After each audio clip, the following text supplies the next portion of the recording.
Welcome back to the Four Horsemen. Today we do our first ever episode on team fight tactics.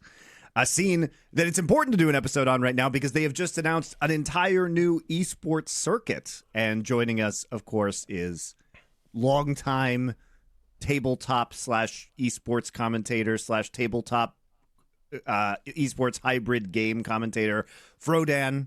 Thank you for joining us. Co-streamer of TFT. Bathroom recorder of angry videos at Sajam Slam. Glad to be here. Wow, I didn't expect a Game of Thrones level introduction. I didn't realize I had so many titles to my name. I thought I knew about esports, man. I didn't know any of those words he said. As far as I know, you're just a bloke who did Hearthstone, and then he said Sajam at the end, who I remember insulting Richard once or something. That's about all I got from that. Maybe I'm thinking of someone else, who knows? Yeah. I've obviously watched the podcast before. I think this is a really important topic. I think there's actually a lot of misunderstanding about what's going on, as well as I think that it's a topic that I think people are just saying, well, this is what happened. So I want to be on here because I think it's important to have this conversation. Oh, by the way, one thing, Frodan, just to echo what Monty was saying, you have, if people don't know, you have been in the industry a long time. What have you been in the esports industry, like 10, 12 years? How long? It's quite a while. Right? I'm on year 16 now, so it's actually quite a long time. I was going to say it's easily 15. Yeah. So I'm almost done, basically, based off that. Okay.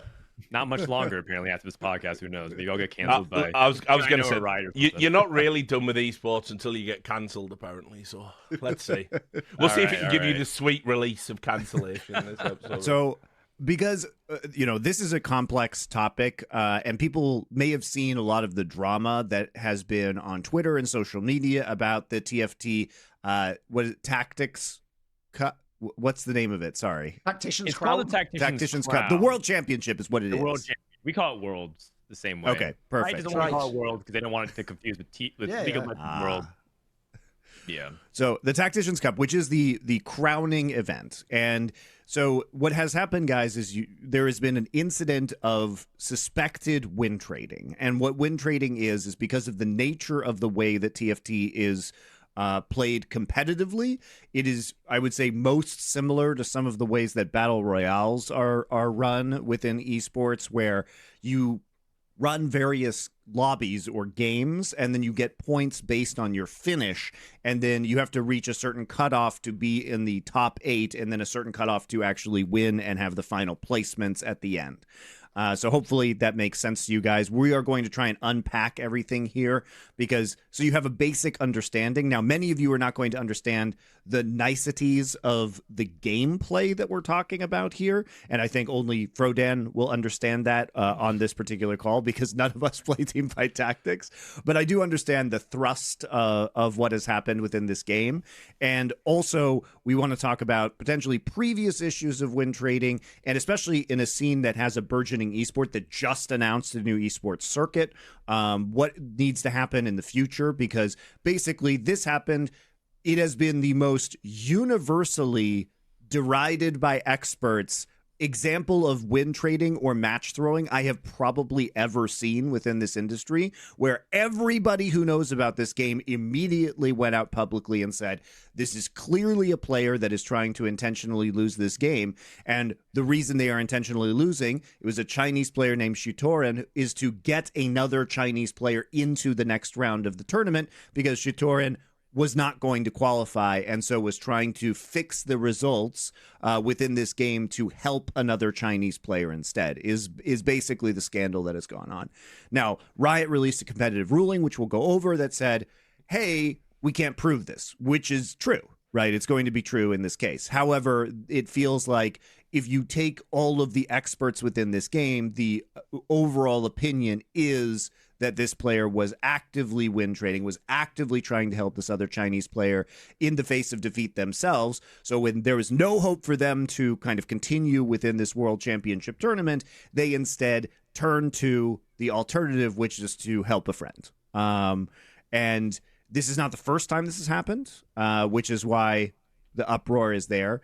And given the ruling, probably not the last time this will happen unless something changes, which is why I think people are so mad. Is that a fair encapsulation, Frodan? Anything you want to add?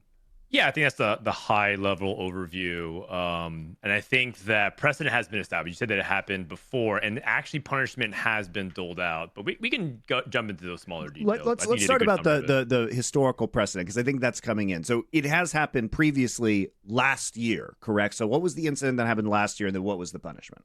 So last year, what ended up happening was an established Chinese competitor who has not one, but multiple regional tournaments in China. And regionals is a really big deal. To them, winning the local regionals is the same prize pool as the World Championship. China TFT is a huge deal. Like the second biggest mobile game. Yeah. There, it makes closer to $1 billion than not a year. It's very, very successful. And so China hosts like these big regional events.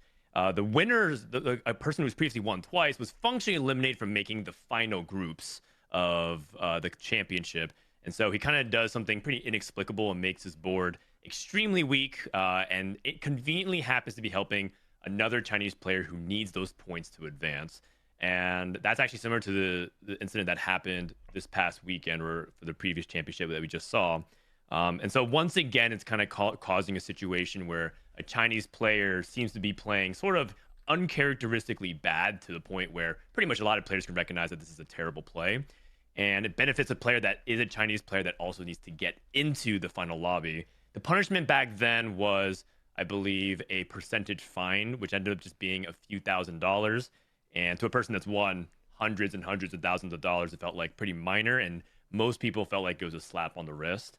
And then to help also bring even more light to the issue, part of what makes it difficult is that Riot is not afraid of harsh punishes. They've actually banned players for long periods of time for seemingly smaller things. And so I think, can you give us an example? Like what's sort of like an almost arbitrary thing they banned someone for? What's like a mild thing?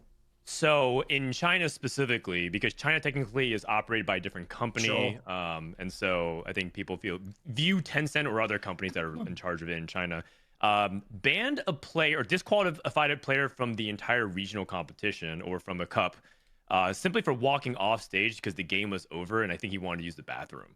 And so they felt like that was a competitive integrity issue because he walked off stage when the game wasn't over, but the game was very much over to anybody who watches the game. Right. It was like he was functionally surrendering, but he left a little bit early, got disqualified completely from the tournament, which also caused a little bit of controversy because it was like, that doesn't feel like that heavy of a punishment. No, sure. And yet doing something like helping another player and essentially throwing, we're calling it win trading, it's much more like intentionally throwing or griefing in the World Championship. So that kind of contrast is what's really setting this situation apart, which it just feels like the inconsistencies of ruling as well as the historical precedents to punish, and we still didn't even, nothing happened, right? I think people would, at least some would be understanding like, well, okay, maybe it's a small fine and nothing else happens, but literally nothing happened from this competitive ruling.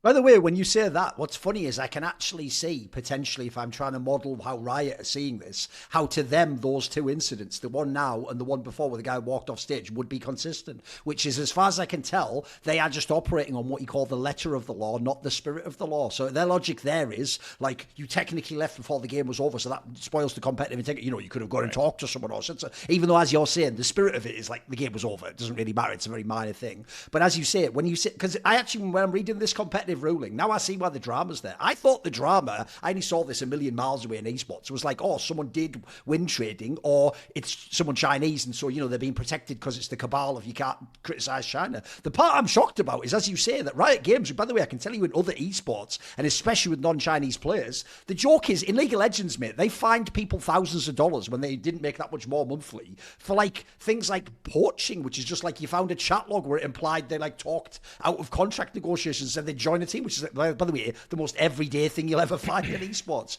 So one thing I'll bring up is, the most shocking thing to me is that in the very second paragraph of this competitive ruling, it says, we have determined that the allegations are unsubstantiated. But as you implied, right, I would ask this to Riot.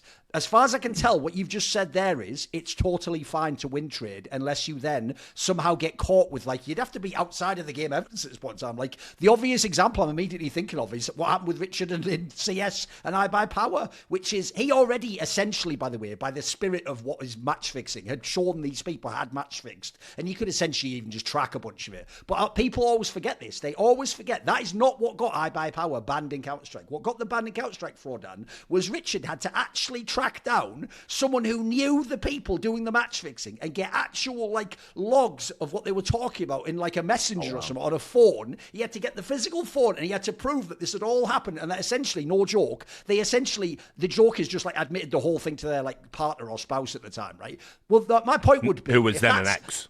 Yeah, who then basically, by the way, also then only outed this because she was sort of scorned by this person and thought, fuck him, I'll sort of out all his dirty business. So all that ever made me think at the time, which is a real bummer actually, it's a bit of a black pill, is if that's the standard that it takes to get someone wrecked for match fixing or win trading, we're never going to get anyone. Like, that's like some unicorn crazy miracle. Like, yeah, that's exactly. like fucking, you never, like, I don't know, I'd ask you for that. What, by this implication, he would essentially have to admit that he did it, as far as I can tell, right? Because as anyone can think about, you could, in theory, just play badly or have a brain fart or what was I thinking or I wasn't locked in or something. I can't see how you would ever prove this beyond him just admitting it himself.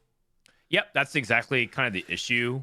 And he's denied it, right? Actually, Right, as of the time of course. this recording, Yeah, of just course. like a couple hours ago, he released a statement saying, I didn't do it, right? And he actually walked through the video of his games. And I don't speak perfect Mandarin, but someone helped translate for me. And it basically was him going through a bunch of explanations, just saying that he's terrible at the game, so to speak. He's like, okay, he's like, right. the ping was bad. Okay. I'm a mobile. I qualified on mobile, so I'm not used to PC. Here's examples of me playing bad throughout the tournament. Here's an example of me not helping the player that I ended up, quote, win trading for. And just want to set the clarification. I think most people don't assume that it's like win trading again. It's more like throwing to help China, kind of like a national pride, right? If it's one of those things less that's sort it's of, like, less someone like match understood. fixing for betting purposes than like Right. he's Chinese, Which I'm is- Chinese, so I want to help someone who's my kin out, sort of, right? There's another issue that it's interesting that you brought that up because there's actually multiple layers to this. Oh, So okay. let me finish my first explain. I want to Yeah, go revisit for it. this. The first is that, like you said, he has to basically admit it, but he basically said I didn't. These are the reasons why I think it was, why I'm innocent, and it's a bunch of him justifying that he's bad at the game, and it feels so disingenuous because it feels like we wouldn't believe someone who made a top 16 at the World Championship to actually believe these series of plays. It just feels so unbelievable to many people, myself included. But theoretically, it is plausible, and I understand why Riot couldn't feel like they punished, but as you said, it opens up the floodgates now, and it's one of those things where almost every player is jokingly saying that they want to have groups that they try to qualify with now. Right. Everyone feels like they team up. People say we should double down on regionality here, and it just kind of creates a bunch of issues about whether or not the integrity of TFT can be preserved if Riot continues to take it more seriously. The second thing that you just mentioned, which I thought was is pretty relevant to the conversation, is this is the first World Championship, and again, I don't think it's related necessarily, but I just think circumstantially it's very unfortunate, I think, is that this is the first World Championship TFT that, like, betting odds and you can actually bet on the actual result Oh, right. Right. happened. If you actually look, I think a couple of sites actually had lines. You could actually bet on the winners and everything like that. And this obviously throws even more question marks into the mix. I don't assume this is what happened, but I think that with the stakes being elevated, the spotlight, the funding increased, and the fact that stuff like this is happening, it's just going to become a giant problem that, again, Riot is punting, just like they did last time. Last time, it felt like they punted and essentially did like the smallest of punishment possible to appease. But by doing so, they didn't actually fix the issue. And now they're certainly not fixing the issue. And it feels like it's going to be a more exacerbated problem in the future. And the reason why this is possible as well, guys, is because the players have point totals from previous lobbies. And so when a player is eliminated within a given game, they finalize their point total, basically. So if you end up 8th place, then you get, 1 point? So if you are a player who has active knowledge of the point totals, which they all do because they can check them in between games, and also I think it's to be fair, part of the skill, which is like you want to know how hard you have to go, right? So if you're like really behind, you may have to try and throw the Hail Mary, right? And do some like crazy strategy in order to try and, win at a high risk, right? So I think it's an interesting way to play the game. But as a result, this player knew effectively where everybody stood in the point totals, which within the course of this game, when players had been eliminated, it was clear what the possible outcomes were, which meant that this player could very obviously, make it worse for himself in order to help somebody else. And By the way, sorry, go on. No, I think it's important to talk about kind of the history of China in esports, because not only in teamfight tactics, but in other games, there have been instances of, if not in competition, win trading, enabling other Chinese teams outside of competition. I mean, we've talked about this on the show previously, but in League of Legends, Korean and Chinese teams have a history of like sharing significant information from scrims with each other. They now usually, this happens so that when they scrim, then they share information about teams outside of Korea, if they're Korean, or outside of China, if they're China, just so to help the other teams. It's not like they're not competing against each other at these events, because obviously they still want to win, and they are cagey with their own, against their own regional opponents. So it's not like they're in a game throwing in League of Legends, but the scrim sharing has been pretty ridiculous over the years by both Korean and Chinese teams. I mean, I was going to actually mention this, Monty, because actually I think a very easy way to immediately sidetrack anyone going like, you are xenophobic and hate Chinese people is just don't make it about Chinese people. I can tell you from the esports I followed, StarCraft and League of Legends being two of the primary ones, this was something that, especially in the old days, like in the 2000s, this wasn't even hidden. Like, I'm going off memory here, so admittedly it's a tiny bit dodgy, but I'm almost certain I actually do remember the right player. I think actually even like a legendary player like Stork, the Protoss player from Brood War, I think he once implied something from, like, if you remember, the World Cyber Games was the big national tournament back in Brood War, and obviously Koreans were the absolute best. And I think he once implied something in an interview that was along the lines of sort of like, well, of course, if you've got one game left in the group and you've already qualified, you should lose for, like, to help the other Korean. But he just obviously didn't say it that way. He made it sort of sound like, like all the Koreans have to stick together, sort of. So I can tell you this is not something I think is totally uncommon. I just think the reason why it's worth mentioning that as well is, one, not only have top people done this potentially, but also, secondly, I think it will just be a little bit more alien to the Western mind, because I often tell people one of the weird things actually about Western esports is typically people from the same country tend to have the opposite phenomenon. They actually are super spiteful towards their rival, and the joke is, if I'm out, well, I hope you come fucking second to last, so we both suck. I wouldn't want you to then win the tournament because we're both from the UK or America. Well, I'd say in the West we have a more individualistic mentality, but I would say it's not only the case that I've heard individually people have done this, specifically in Korea, for example, Monty, but I've even seen it almost implied from fans, and even, let's just say, some of the regional broadcasts. They almost like put a sort of soft pressure on you to do this sort of like, well, aren't you a patriot, bro? There's almost like a weird like background implication of that. So the reason I bring that up is I also don't think it's necessarily the case that this is just like this guy didn't probably sit down and go, how could I do this? I think this is maybe something that if you allow in the rules, certain types of people, this goes along with their rule set. I'll even finally throw in one last thing, which is everyone loves in every other esport or sport, when there's a rule scenario where it's sort of like, it's a flaw of the format, what do you all say? You all say that dreaded line, don't hate the player, hate the game. Well, then in that scenario, how can you hate on this player? If the logic of Riot Games is, unless there's proof he did this, you're allowed to do it, well, then actually that doesn't just say like you can do it. That means anyone can do it. That's why people are joking now, mate, because as you're saying, Frodan, they're joking there, but every joke contains that little bit of truth. The reason why that joke makes sense of joking, like, hey, we should all team up or we should all be regional, is because if some sets of people are going to do this, you're absolutely incentivized on some level. If you don't think it's an ethical problem,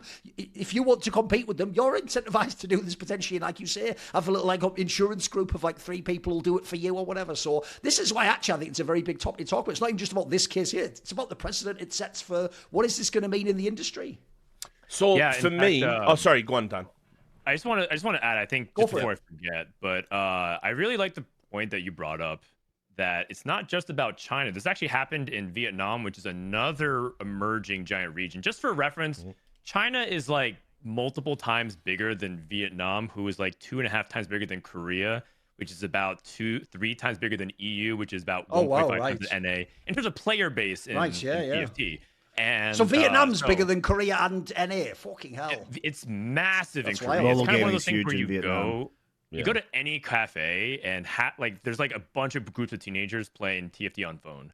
It's like a really big phenomenon there. And Vietnam has actually run into problems where they also have colluded against non-Vietnamese players because they dominated the Asia Pacific finals. So this has been happening multiple times. But it's to a lot of people, it's like it wasn't a problem until it was on the global stage because it wasn't their problem. And so it's again one of those things where people are like, okay, well, that sucks. LOL. It was a meme. They're like, oh, VN win trading, so on and so forth. And then now that it happened to where it's affecting what part, and another reason why this is important is because a fan favorite on Team Vitality missed. He got 9th place. Top 8 is the cut.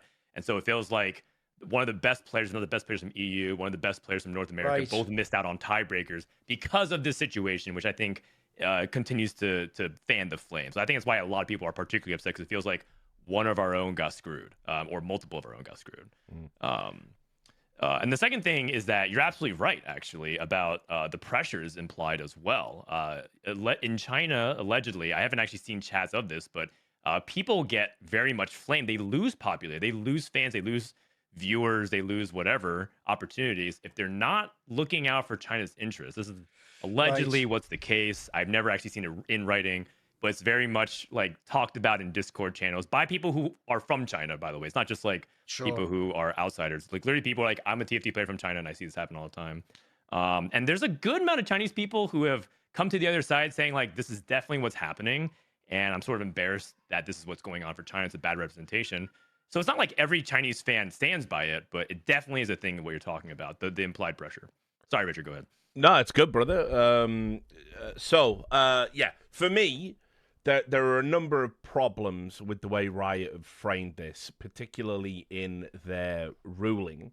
And they explicitly say, right, and this is problem number one. They explicitly say there are zero, that is, indicators of external influence or match fixing. So you need to think about that again. There are no indicators. Now, when I was researching for this, because spoiler, I'm like, I don't play a lot of TFT. Not yet. No, well, listen, anything that requires the old Vanguard, not happening, unfortunately. All right. But yeah, look, even as someone who I watched a ton of videos of like there was streamers and people, explaining the breakdown. Once I got a handle on exactly what was happening in the ebb and flow of the game, it's like it's pretty obvious even to someone with a cursory understanding of the game what happened. So to say that now for the hardcore fans, they're pretty much unanimous. I thought, listen, I've seen witch hunting bullshit in esports. This ain't that. Because with witch hunting bullshit, people break away into factions. This is pretty much just, yeah, it's a win trade. It's like unbelievably obvious it's a win trade. Think pretty much even like people that are in Riot's orbit and work with Riot that don't necessarily want to say it's a win trade. They're kind of, it's a win trade. That's pretty obvious. Look at all these like litany of errors. So to proudly declare that there are no indicators of external influence or match fixing is kind of mind-boggling to me. But then they go on to give these like insane justifications, which don't, I don't know, maybe there's something I'm missing, Dan, but they don't really seem relevant. Like this, no prior relationship between the players was identified. What would the relevance of that be, though? Yeah, exactly. And?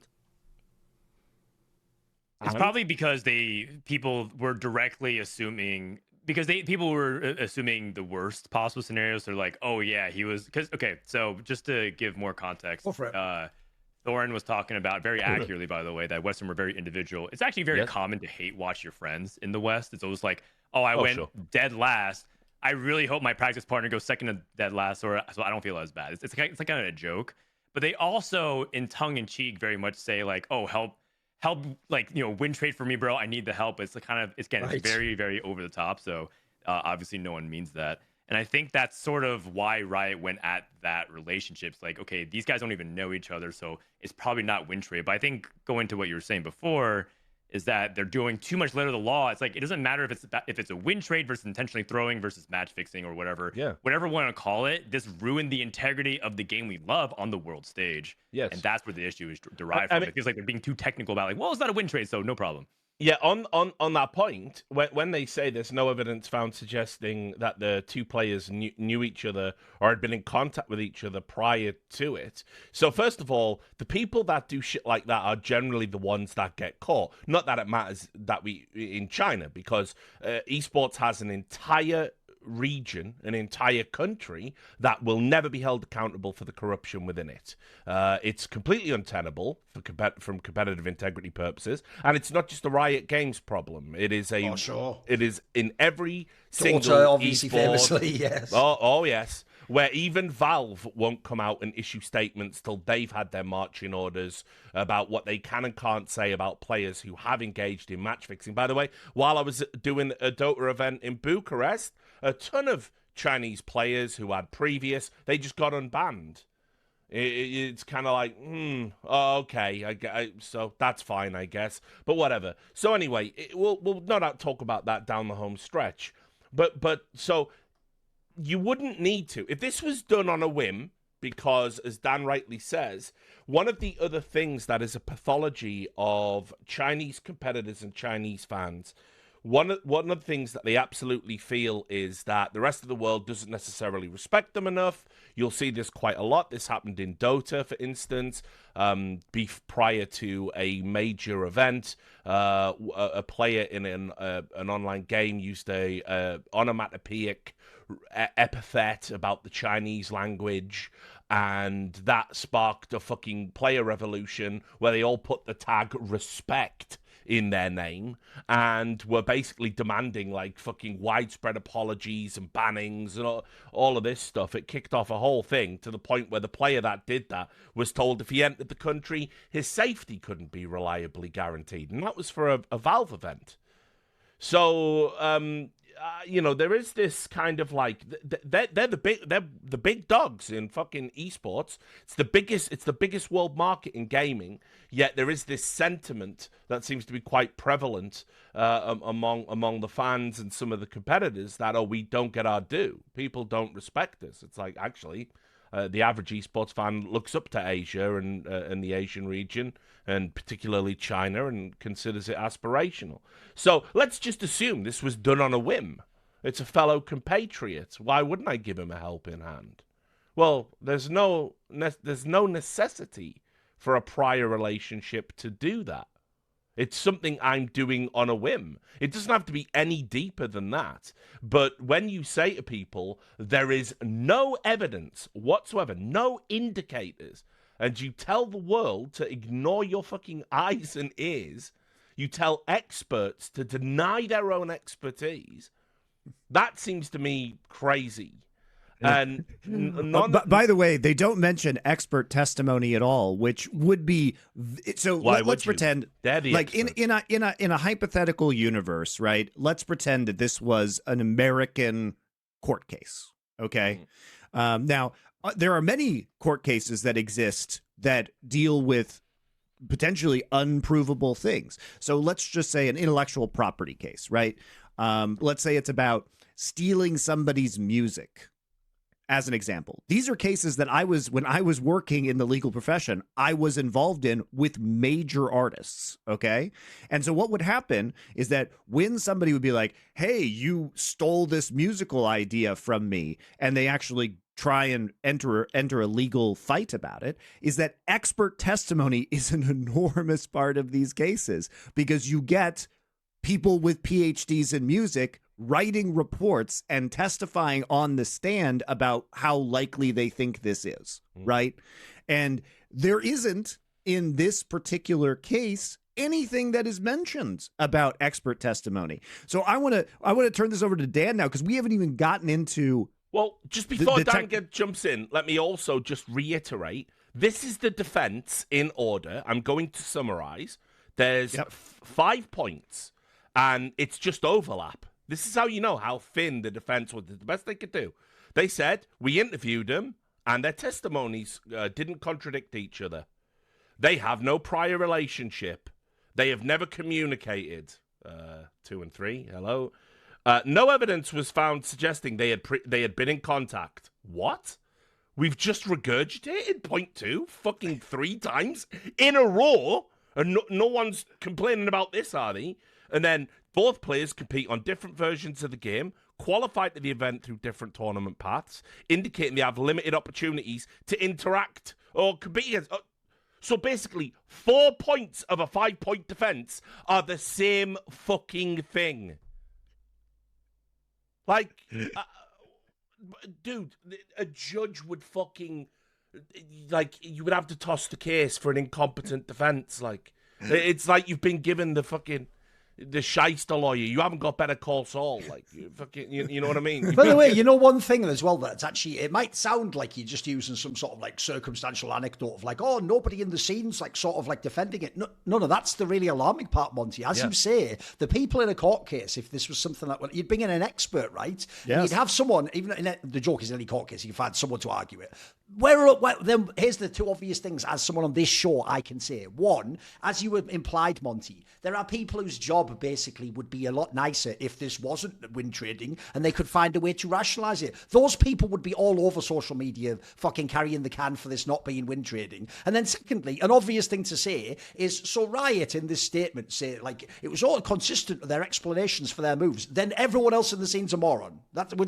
Every other expert doesn't understand that this is totally logical. And things like, by the way, I actually think the thing that really beggars belief is the thing that I also agree, Richard, it shows Riot know they have no leg to stand on, is, bro, if the whole case is he doesn't know him and he gave consistent explanations, then why keep hitting multiple times? Like, he doesn't actually play in normal teamfight tactics. Andy was playing on high ping. It's like, what would that have to do with it if he just did normal moves in the game that he wanted to do? You will notice. That's just a shotgun approach. You've got very little, but you've just tried to shoot. You will notice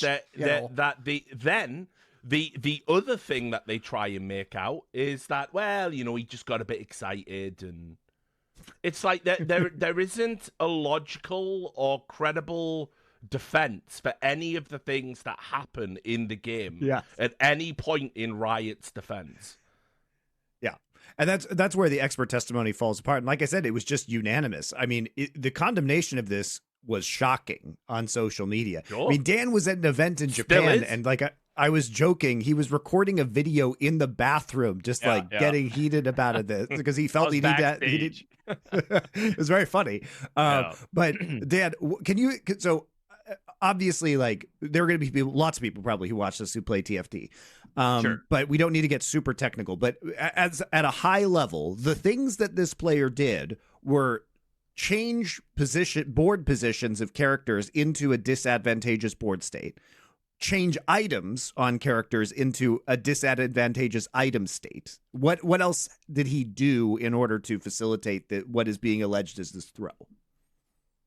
So just to give a little bit broader context, in TFT, you're always building, try to build the best team. You're just basically trying to build your own League of Legends champion team with up to 9-10 slots. And so he built a strategy around a scaling augment, which means that the longer he keeps these units on the board, the more powerful they get, right? So basically, he just keeps adding more and more stats over time, so it becomes really strong.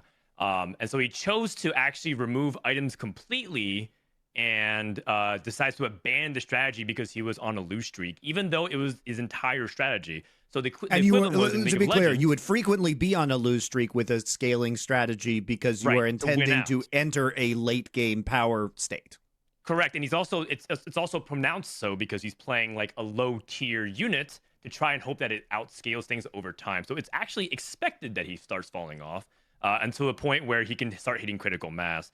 It's kind of like a regular snowballing AD carry in League of Legends, which is like if they farm enough, they'll start winning out, but it's going to look like they're just really far behind. And all of a sudden, they're too fed, and then they can make every push and win every team fight. Extremely By the way, similar to that. Just for a quick clarification, since Riot themselves repeatedly keep mentioning this, like he's on high ping and he used a different setup, they in the second to last paragraph even say, they throw it in there, they put and mechanical constraints. Is it being implied that because he was on high ping, he like didn't have time to do a move, or that made him? Is that what are they even arguing on that part? Can you explain what that would mean? Right. So Is there's no not a actual... keyboard and mouse player or something? I've He's a like mobile reading player. his He defense. is. So he is a Okay. mobile. There's two parts of Chinese regional competition, which is unique. It's not part of any other region. Is that there is a PC portion, a mobile portion. They both qualified to the World Championship. He qualified via the mobile portion, but everyone's forced to play on PC at a LAN finals. Right. But finals are regionalized. This is actually an important point to talk about competitive integrity as well, because Chinese players will fly to a local or travel to a local studio in Shanghai, Beijing, wherever they participate. And then people in Europe will travel to the LEC studios in Berlin to compete there. But a lot of TFT players also compete from home because not every region has like a studio for them to compete in.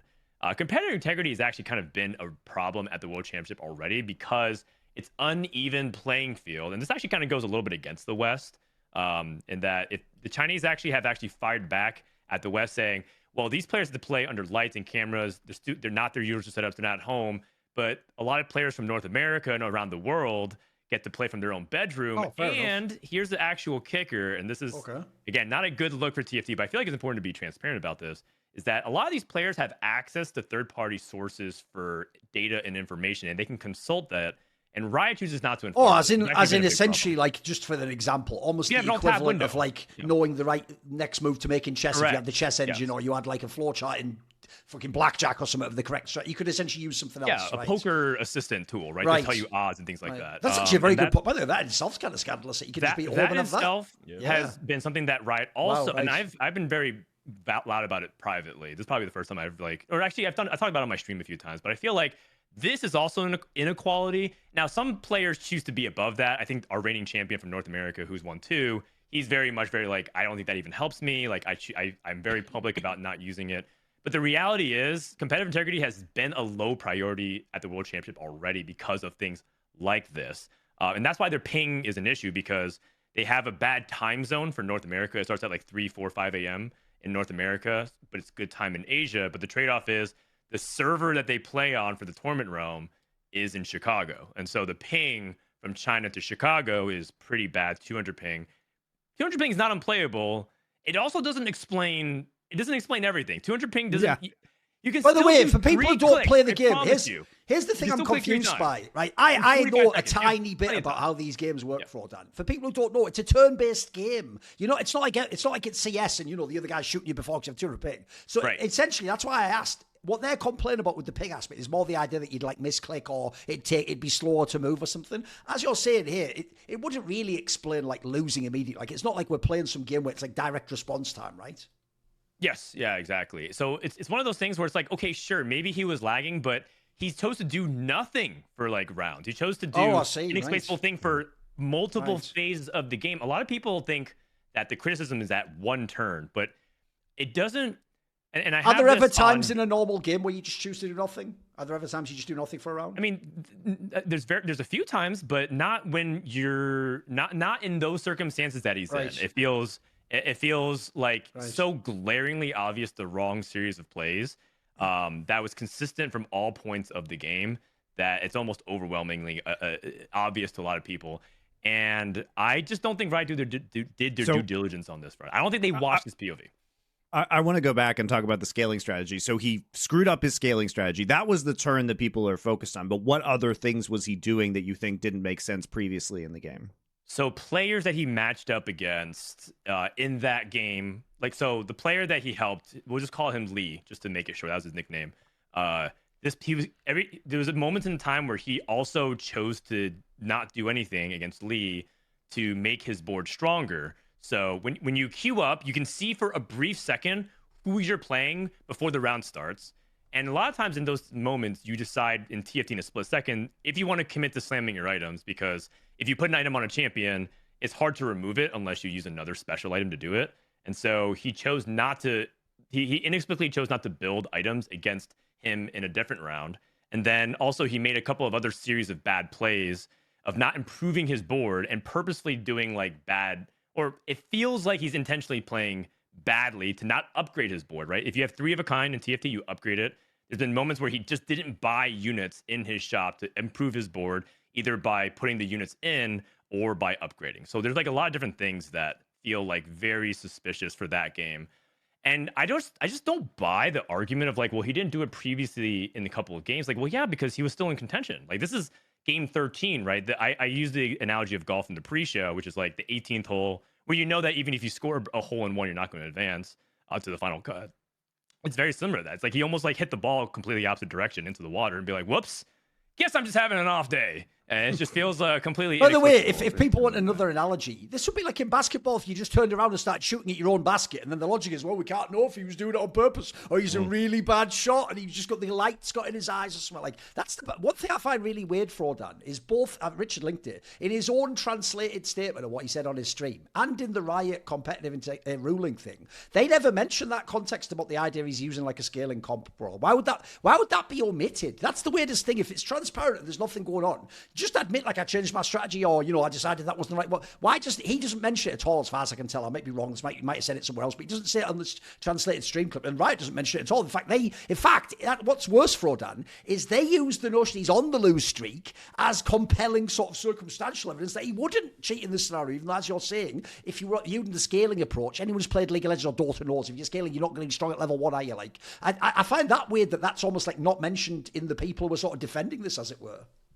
I'll also add, I would be surprised if they actually defense, watched the game. I think anyone that watched a game, and it's pretty harsh to say because it feels like they don't. It feels like if they watch the game, then they don't understand the game. And these are people running decisions for a really crucial time. I understand there was time constraints, right? This happened on day 2 to day 3. They had 8 hours to make a statement because if they did, they have to figure out if they want to actually dole a punishment, get a new player in the final lobby, which I don't think was the correct move. So I think they made the right call there, but. It just makes it reek of either incompetence or more incompetence. I don't know how to differentiate that. Which is it's sad because some of these people are my friends. I don't like to say it like that, but the reality is, I think they really botched this. It also just feels like the player himself, and a lot of the justification is that there's several competing factors here, because you say the mouse and keyboard thing because. In China, this game is played under a different mobile app, correct? Yes, technically, the version on mobile in China is a different game than the PC version. They have their own. Yeah, it's called Fight for the Golden Spatula. That's so correct, it's different than the TFT that Western players play. You can't parody this shit. I love it. No, it's a real thing. Trust me, it's not the Onion. Am I still Chinese, asleep? the Chinese no, it's have their lit. I promise. The Chinese have their own app for this, and he says he plays on iPad and doesn't practice keyboard and mouse. However, the problem here is, and then there's the ping issue, and so I feel like this player is bringing up pretty valid complaints that could affect the mechanics, and he's saying if you're playing in this way, with the ping, you don't have time to make all the changes you would normally make on a lower ping environment. I'm not buying that on less than 200 ping. It's not like he has a. Why doesn't it affect everyone ping. else? That's what I don't get. Why is everyone else saying this problem? Yeah, he says it does. He says it does and did. But I don't really By the way, buy... Richard, that part in itself cracked me up when he implied, Richard, in his translated part, that he and other Chinese players just didn't want to complain, though, even if it's affecting them. Sorry, I've been in esports. All pro players complain like a motherfucker. Yes, the all second the the game or the client ever affects their results. There's one thing a pro will never do, which is eat a loss that wasn't their fault. I'll also that I will say immediately, I don't buy whatsoever. All the Chinese players I will also insane. apply just an incredible piece of logic, right? So, so it was happening to all of these other Chinese players, and it cost all these other Chinese players, all these placements. Why didn't one of them have an equally suspicious interaction? Here's the thing. Isn't they that weird? actually have, in the past, consistently every world championship, there's always like 1 or 2 screenshots that's always brought to Riot Esports saying, this looks really suspicious. What do you think? Like, I don't have enough to go off of. It's something that I just want to report.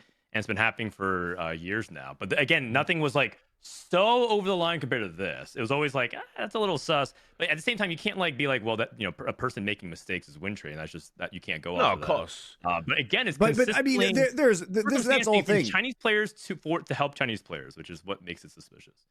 But I feel like they're just gumming up the actual conversation with like, oh, but the ping and the mouse and keyboard. Bro, this defense is like when a teenager fucking tries to retcon why nothing in their lives up until their 14th birthday was their fault. It is mental. It is mental. So you're using a strategy that's not necessarily meta because you had to, because you messed up a prior strategy. And then also, by the way, I've never used a mouse and keyboard, I'm just a Chinese esports player, so obviously don't know what they are. I'm an iPad player, couldn't possibly figure out how to use those things. So there you go. But anyway, it wasn't just that. It was the ping as well. Oh, because of the ping, it was the audio as well, so I couldn't hear. And then also, it was like, fucking hell. Like, pick one, dude. Like, that's how it works. Like, an alibi, singular. I did appreciate, Richard, the one. Again, I don't know the specific of the game where he's talking about playing against Zephyr. When he's like, if I wanted to win trade, why didn't I just do it more blatantly? I know, it's like, what is the argument? That's the maddest argument. Now, I will add, obviously, this is a Reddit translated, so, Mandarin's rusty. One of the things that do fuck up a lot in these, like, translations, if people aren't on point, can be tenses. And, that's true. Fair enough. And sometimes the me and the I and the you can get all jumbled up. So obviously I'll take it with a pinch of salt. But what you can say is the sheer volume of the defense doesn't even make any sense. And as I said earlier, if this was happening to everybody, then it stands to reason somebody else would have had similarly erratic play that would have brought about similar suspicions. That didn't happen. So ultimately, you have to ask yourself, how does this insane alignment of the stars just happen in this one instance? Yeah, I think that a simpler explanation could have just been, I was eliminated. I wasn't really focused. I was really upset that I lost. And, honestly, I played really terribly below my standards, and that won't happen again. If you just said that, I think people would have been like, you know what, that's way more even reasonable. A perfect argument, by the way, because what you're essentially saying is I can't stay focused and try my hardest when I'm out. That's just who I am. By the way, everyone would even sort of understand that. That'd even be like a not bad sort of get out, I think. Which is what most people are assuming from that, but he's not really even saying that himself, which is one thing. Now, Riot Games' competitive ruling on TFT stinks so badly that I wish I could have hit Riot with Mando so it never would have had to smell in the first place. That's right, our sponsor here on the Four Horsemen. Mando stops body odor before it even begins using their own proprietary formula, including mandelic acid. This means that when you use Mando deodorants, it's not an antiperspirant. It doesn't have aluminum in it, so you can still sweat and feel cool, but it stops the smell from even forming. It also comes in a variety of very manly scents, including bourbon leather and clover woods. They have many different products, including spray-on deodorant, traditional stick deodorant, and my personal favorite, which is a cream tube deodorant, which is a kind of lotion that you can rub into any area you might have that might have body odor. So it's not only useful in your armpits, but anywhere on your body, such as your feet or your grundle. By the way, guys, you can get started with a Mando starter pack. It's perfect for new customers if you just want to try out their products. It comes with a solid stick deodorant, cream tube deodorant, and 2 free products of your choice, like a mini body wash and deodorant wipes, and free shipping. I love the deodorant wipes as well. They can freshen you up. If you don't have time to take a shower, you're out camping or anything like that, they do an absolutely wonderful job. It's been one of my favorite products. As a special offer for our listeners, new customers get $5 off a starter pack with our exclusive code. That equates to over 40% off your starter pack. Use code HORSEMEN, plural, MEN, at shopmando.com, shopmando.com/horsemen. Please support our show and tell them we sent you. Smell fresher, stay drier, and boost your confidence from head to toe with Mando. I will say that I think they are afraid of speaking out, though. Kind of Richard's like, why did they complain? I think that they're a little bit afraid of whoever I guess I'm just going to say Riot China, because they actually have, again, done some really extreme things. One player in the most recent season before this one, in season 12, they actually borrowed a North American account to play the new patch, because China gets the patch later than everybody else in the world, because they have to like do the translations and the localization. So he played it like for a few games, and he did it on stream, and it was not a problem until someone complained about it, because he was playing on an NA player's account. Oh, it's account sharing then, yeah, right. And so that's account sharing, and so they banned him for the season, and he's a world champion. He's actually literally the TFT world champion from season 7. And he was like, wait, this happens so often in China, in Chinese gaming culture, right? Sharing accounts or helping. It's actually like a complete like privatized economy, right? It's anonymous. People lend their account. They don't know who's using it. People rent it. They don't even know who's it's from. It's not malicious at all. So he got like banned. So I think Chinese players are getting, again, the punishments are all over the place. And I think they are actually afraid of Riot China. So it would actually be consistent with why they wouldn't complain. I do appreciate this is like the shittest version of the new Romancer Future. Instead of some cool, like, I'm hacking, I'm into the mid. It's like, I've got a dirty anonymous, like, a TFT account. I'm into their North American patch. I'm playing it with a Riot one. I'm like, this is fucking so mundane. It's fucking whacking it. I know. Yeah, I mean, it's also worth noting that a lot of Chinese competitors, particularly when they attend Chinese events, like, there's all these handlers at these events, like, which, you know, players don't often necessarily have a mechanism to express themselves like directly. You know, that we all know as well, social media is on lockdown. They certainly don't have the same, let's say, abandon as the average NA player. You know, not a lot of twit-longer manifestos coming out of the Chinese region. And, you know, it's another reason, by the way, why I don't think they've never talked to each other. They don't have a prior relationship. It's another reason why that's a totally bogus defense. Very often and I'm not saying it was match fixing, right? I'm not saying there was any money involved. I'm not saying it was, let's say people had bets on the over-under on the other player finishing further down the, you know, higher up the standings. But very often, in my experience, as someone that, you know, lectures about this at a university and has written extensively about it in 20 years, in China, generally how it works is, it's not like you get together on a server with a bunch of players and you say, hey, want to fix a game, and you collude and you do it, and then you reap the rewards and the dividends. A guy in a suit taps you on the shoulder and says, you are doing this. And you do this because there's an implication if you don't, bad things will happen to your career or worse.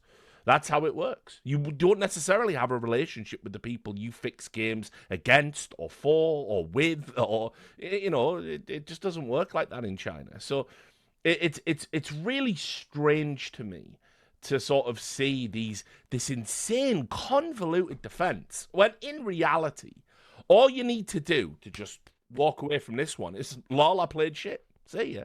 What are you going to do? What are you going to do? Can't prove otherwise. I played bad. I went to pieces. See ya. That's it. Job done.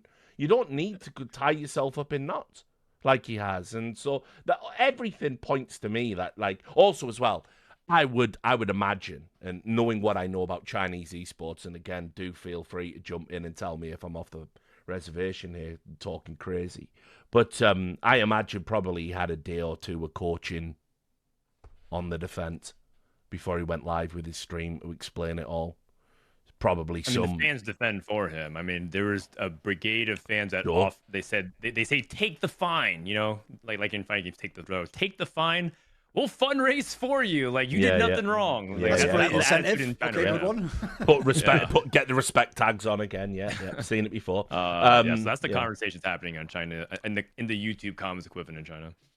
Well, by the way, on similar lines, that's also the thing I find so weird about the defense, both from him and even Riot's sort of like construction of what's happened. It's like I say, to me, by the way, this is actually a real legal principle too. In court, unlike TV and movies, you don't waste your time like arguing over the most minor things. You make your case like as cleanly and as strongly as you can, so that's what stays in the mind of the jury and the judge. You don't like muddy it with all weird things that have nothing to do with it, and you're not even arguing. So like, I'll give you another example I find so bizarre is that that clearly bad faith argument of sort of like, well, he didn't do this with him before, and he didn't do it earlier in the tournament. It's like, what would the relevance be? He wasn't in a position where it would be beneficial to the other person for the throw, but have no consequence to him. Like, that's such a bad faith argument. Like, whoever makes, by the way, Frodan, I can just tell you right now, whoever makes that argument doesn't even understand the format or is being a liar or disingenuous. Like that, they have to surely understand why past incidents wouldn't be related to this one now, and that wouldn't, like the idea he didn't do it in like the first round of the tournament, that would be irrelevant to this case here. That seems like such like a shit, like sophistry argument to me. Like I don't even feel like that's a very strong argument for anyone to make. It's almost just hoping it sticks, you know? Yeah. Yeah, I mean, I think that's what most people's conclusions are. It's not a really good defense from Riot. I mean, part of it is you can even see sort of the way they ended the article. They're like, we consider this matter like closed. We're not going to like bring it up again. It feels like they very much want to sweep it under the rug, which is understandable. So because as far as I know, that like they have like they have their hands completely full with the Pro Tour system or the Pro Circuit that they're trying to announce. They just really want to move past it, but like no one wants to move past in the West. It's lit every chat and content channel on fire. Some people literally started new drama channels in TFT and starting to succeed. I also think like this is another classic case of Riot trying to bury the competitive rulings, because you'll notice that the way this was issued now, Riot has no consistency in the way that they issue official news, right? That's so just joke. On this show, it's always been a problem to see where. So sometimes it goes on lolesports.com for League of Legends. Sometimes news goes on the Riot Games website, as the EWC announcement did, because they were trying to hide it from LoL Esports fans. Their collusion with Saudi Arabia in order to sports wash, right?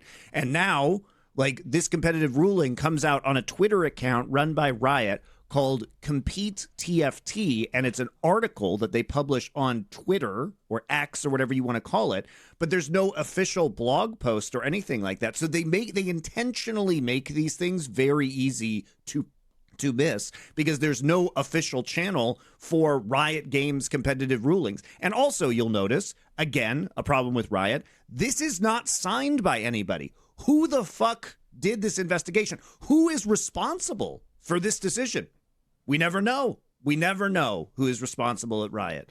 They always hide the individual names of, even if you are a, quote, commissioner, unquote, which nobody actually is under the terms that we understand the role of commissioner in traditional sports. There is no signature here from the head of Riot Games competitive, of TFT, of overall competitive integrity. Who is responsible for this? Nobody knows. Nobody knows.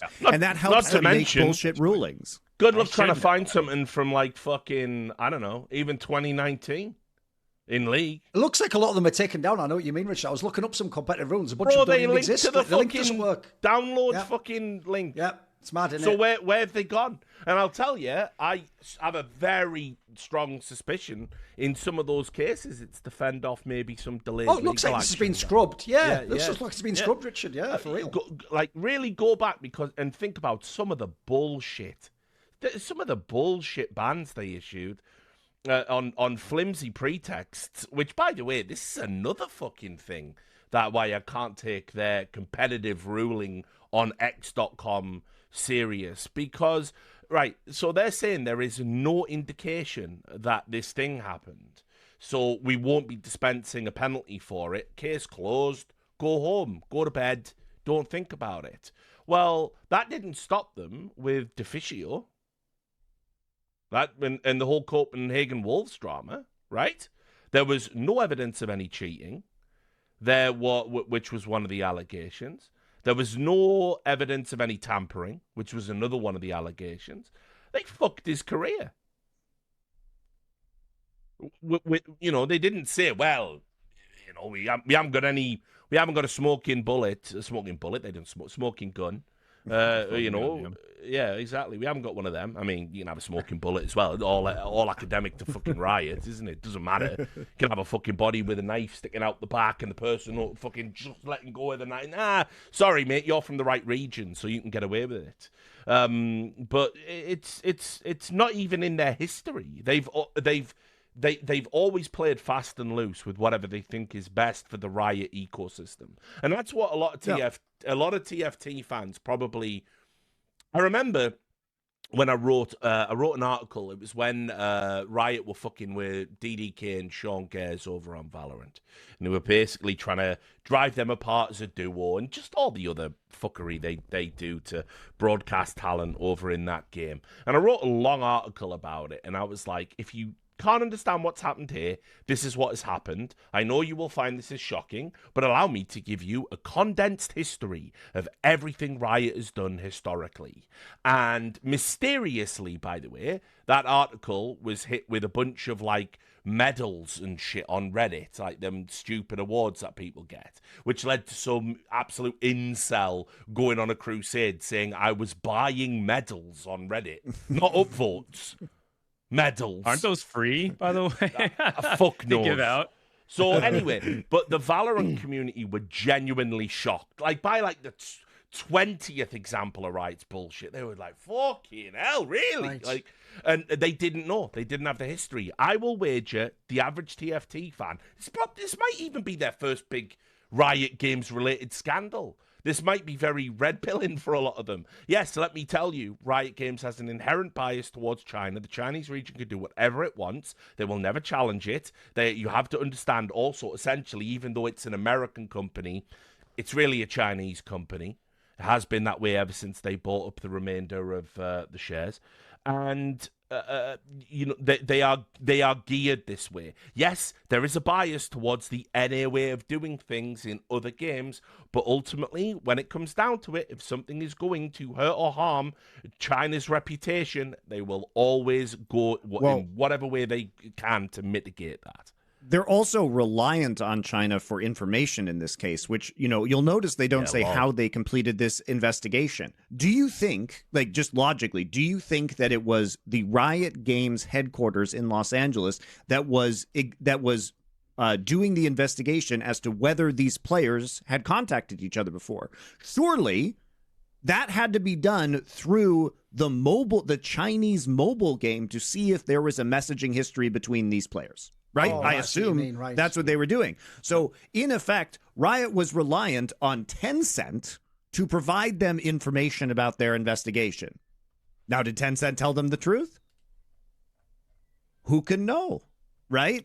Who can know? Listen, Tencent could have literally provided them the absence of evidence that Riot wanted. I can tell you less than 24 hours after the incident that these two players have never communicated in any form on via any medium ever in China.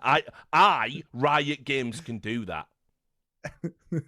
I mean, think about it as a premise. Yeah, it's absurd. You know, prima facie. It's fucking. By the way, one last thing just on this thing, because actually I want to hear some stuff from Frodan. He hasn't talked that much on this episode. It's just this last part, which I actually think, if you know the history of Riot, is so fucking it's finger-licking good. It's classic Riot, which is they can't ever just be legit and be neutral. Like, they have to, within the competitive ruling, go to the section that just says competitive ruling, guys. It's all in italics. They have to put, like, a petulant part in there where they go, while Riot Games remain... I'm going to read it like a piece of shit person, get ready, like, while Riot Games remains committed to transparency, competitive integrity, and fair decision-making, the level of detail of this ruling should not be interpreted as a standard expectation for future rulings, just so you know. Like, what sort of mad Karen wrote that? Like, why am I being insulted for the notion you should be transparent in your fucking competitive rulings? Which, by the way, none of us demanded. You did it.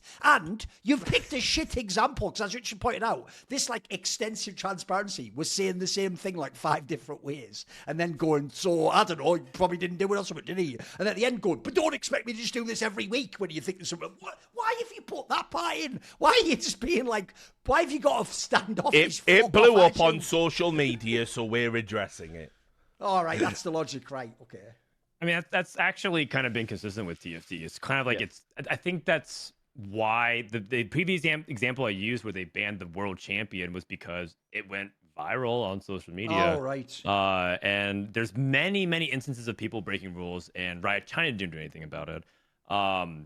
I think Richard's like pretty spot on the money. I think a lot of people kind of had this belief that TFT was separate from Riot, and it actually kind of feels very very strange because if anything, people thought Riot would be too harsh because that's actually what's been happening for the past year. Right. They banned one of the best North American players because of a feud he had on his own stream with the Brazilian fan base. He basically angered the Brazilian fan base and has antagonized. If you don't know, they merged. They did the whole like America's merge just like they did in every other region. All right. South and North America are combined now. And now a lot of players are really unhappy with the format. Led to a lot of hostility. Who knew putting North Americans and Brazilians in the same room would just be like a fucking paradise of like cultural there was no indication that this was a bad idea. I love it. So it developed some really bad relations. So for being rude, basically, he got punished for this.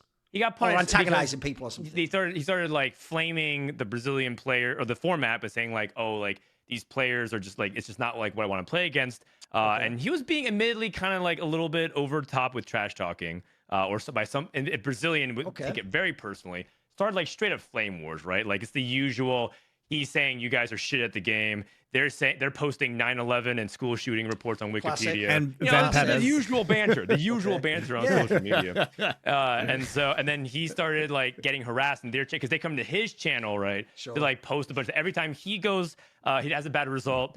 They're just like harassing him nonstop. So he obviously starts saying. By the way, I'd just like to say, I used to also find it to be a fucked up sort of really disingenuous false equivalence. But I actually realise now the hilarity and the genius that what people in Europe do in Counter-Strike, I can tell you, Frodan, to make fun of Brazilians, it's really terrible, bro. They reference a famous football match in which Brazil lost 7-1. No, but here's the problem. That's their idea of trash talk. The Brazilian goes, oh, you're referencing 7-1. Well, how about 9/11? That was hilarious. Like, I've never understood how that's like, that's about, it's tit for tat, really, isn't it? It's like, I've always, someone I've unironically had thousands of sort of Brazilian fans explain to me how that loss to Germany was equivalent of September 11th. Yes, and they're being It was serious. Brazil's 9/11. Yeah, No, exactly. please, They're no, I being can't do serious. it. Like they are being serious. They're 100% serious. And so they actually started like a campaign to try to get him banned. He eventually said some things that were like, not only you guys are terrible at the game, you guys are poor, and like, and dropped some slurs. And so obviously it was not great. So he got banned for the whole season. But again, that's like it feels like they're willing to take a huge, trigger happy approach to a player like that. And you can argue that maybe he did deserve it, maybe he didn't. But like, that is the argument is that win trading or throwing at Worlds, nothing but saying mean things on your stream to your chat, you get permanently banned or you get banned for a long time for it. And that, by the way, Frodan, is really shocking. I'll have to ask Monty to confirm this. I'm not actually certain, but as far as I know, Monty, in League, one of the things you absolutely can get banned for when you get reported by the players in your game is they do, as far as I know, considering it like running it down if you do things like intentionally sell all the items, etc. Like, as far as I know, that's a classic one that people don't even argue, even though, by the way, by this logic, maybe he just chose to sell the item because he's bad at economic management.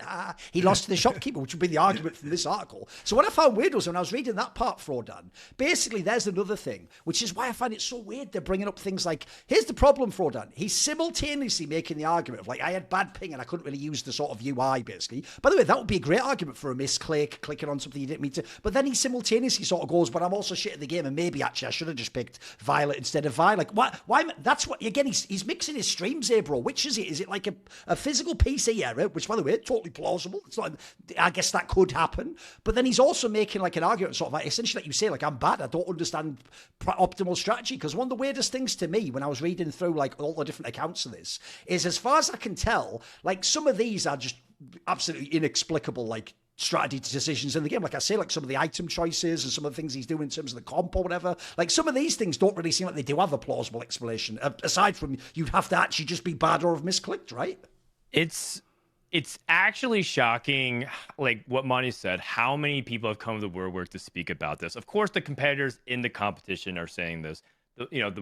Again, Dish Up, the world champion, who's 2-time, he usually is actually the contrarian, right? He's actually much more like, I'm willing to, like, you guys are wrong. The player base always is wrong about this stuff. He was one of the first people to call out Riot. In his winning interview, kind of based, when he won the world championship for the second time, he just like straight up said Riot really messed this up. What a legend. He was very respectful about it. Honestly, that might make him the GOAT just because he's willing to stand up to Riot in that way. Like, there's already an argument about whether or not he is there, but I think his attitude really carries him in that way. It's got that aura, as the kids say. Yes, Yeah. the aura, plus a million aura, whatever the kids say. W Riz. And so there's that. The casters, the analysts, the people on the desk came out and put Riot's feet to the flame as well immediately. You rarely see people who are employed by Riot in that sense come out immediately and just be like, I don't agree with this. This is blatant win trading. They were DMing everybody and telling about a little bit about what's going on behind the scenes. They were upset about it. It's just, it didn't feel like, it felt like usually there's people in the room to be like, wait, but, you know, because even the people that went to defend Riot were like, yeah, he probably did it. Like, I understand why Riot didn't punish him. And if you were to interpret it in this way, it makes sense.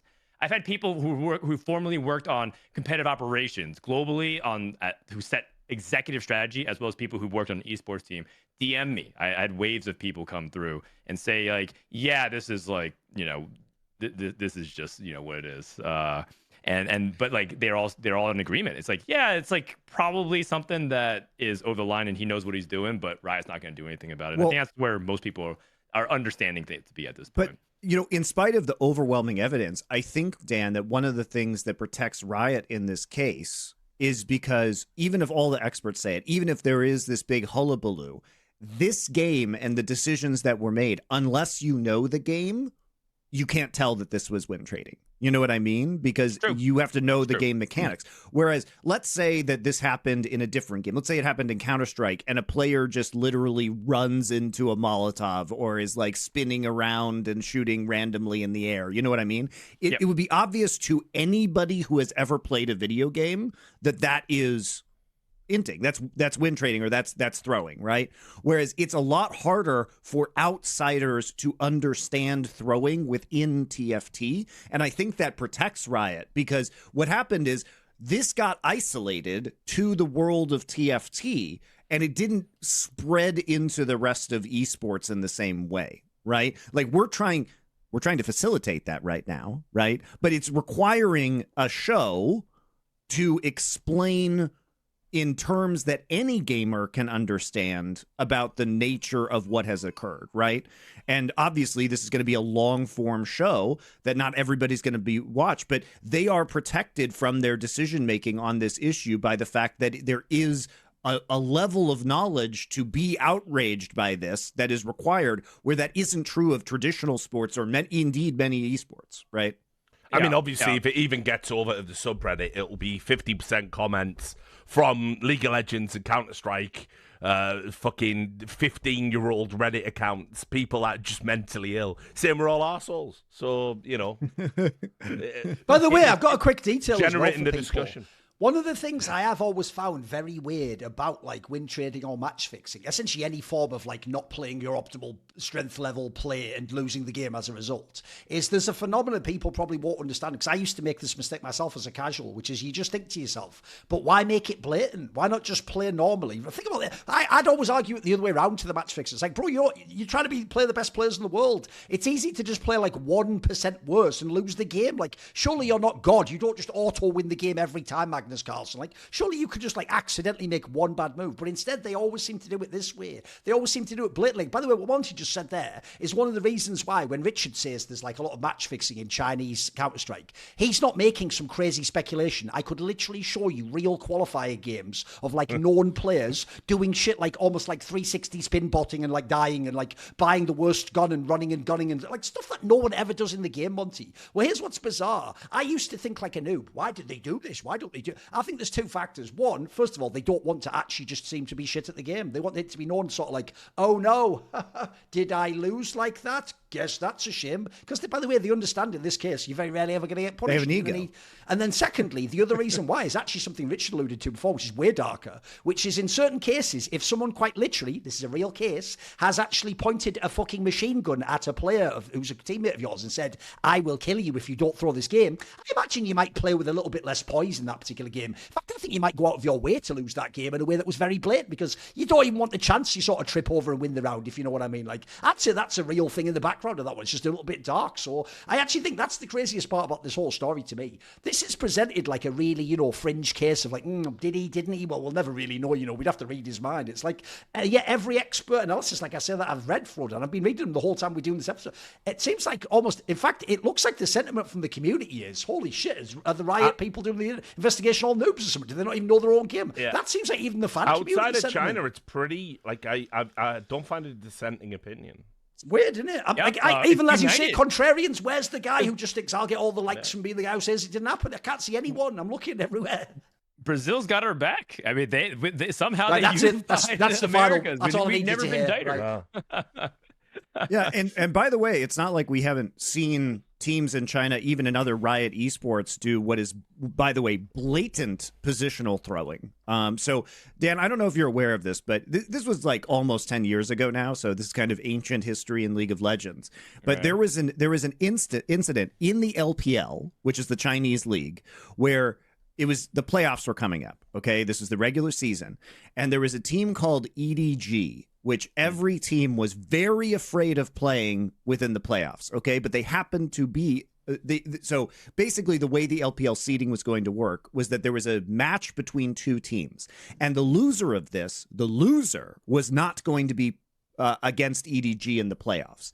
And so everybody knew coming into this game that both teams were going to intentionally try to lose this match. And it resulted in the most hilarious game of League of Legends possible, where both teams were actively trying not to win the game. Their drafts didn't make sense. Their in-game decisions didn't make sense. This game was like, I think an hour long or almost an hour long or something like that. They refused to take objectives. By the way, and even Frodan has a banger famous name. It's called Oscar Night, because the idea was everyone was putting on the most bullshit like performance, like, oh, what am I doing? Oh shit, I can't win, and like, the joke is both teams doing against each other though. Yeah. Well, at least that has the guy, like the guys of like, well, you're trying your best to increase your odds in the tournament to win, right? And as opposed to just like throwing your own performance. Yeah, any format that does that is really to blame. Was anybody actually punished for this? Probably not. I'm assuming no. And like, but this is another thing where you can say this. I'm bringing this up because you're right. At least it was both teams trying to advance within the tournament. But this was an example of, you would have to know the game to understand that this was not, that all 10 players in this server were trying to throw the game.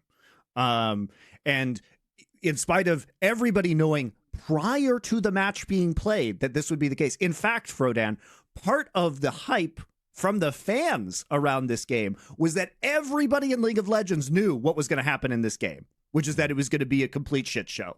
And so viewership went up on this game because everyone was hyped to see how stupid it was going to be. Then they're like probably thinking like, that's actually a good thing for us, because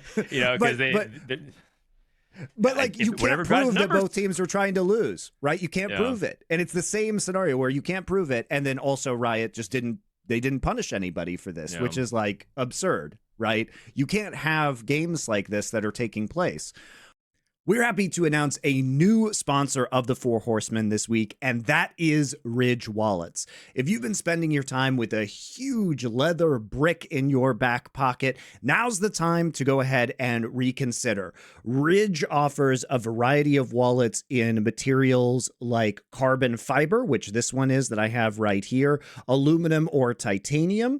And what they are hard wallets that are virtually indestructible. And in fact, they have a lifetime warranty, and they hold up to 12 cards. All you have to do to access your cards is push up in the notch here and go ahead and pull them out. And then on the backside, they'll have an elastic clip or a money clip to hold any bills that you're carrying around. They are super slim, so much easier than a traditional leather bifold wallet, and they are just wonderful. You can get them in a variety of different colors. Mine, of course, is the black carbon fiber, but it has the purple titanium on the inside, but you can get them branded with your favorite NFL team. And if you've been thinking about getting a Ridge wallet, there is not a better time than right now, because they are having their once a year anniversary sale up to 40% off at ridge.com/horsemen. Horseman. That is man singular.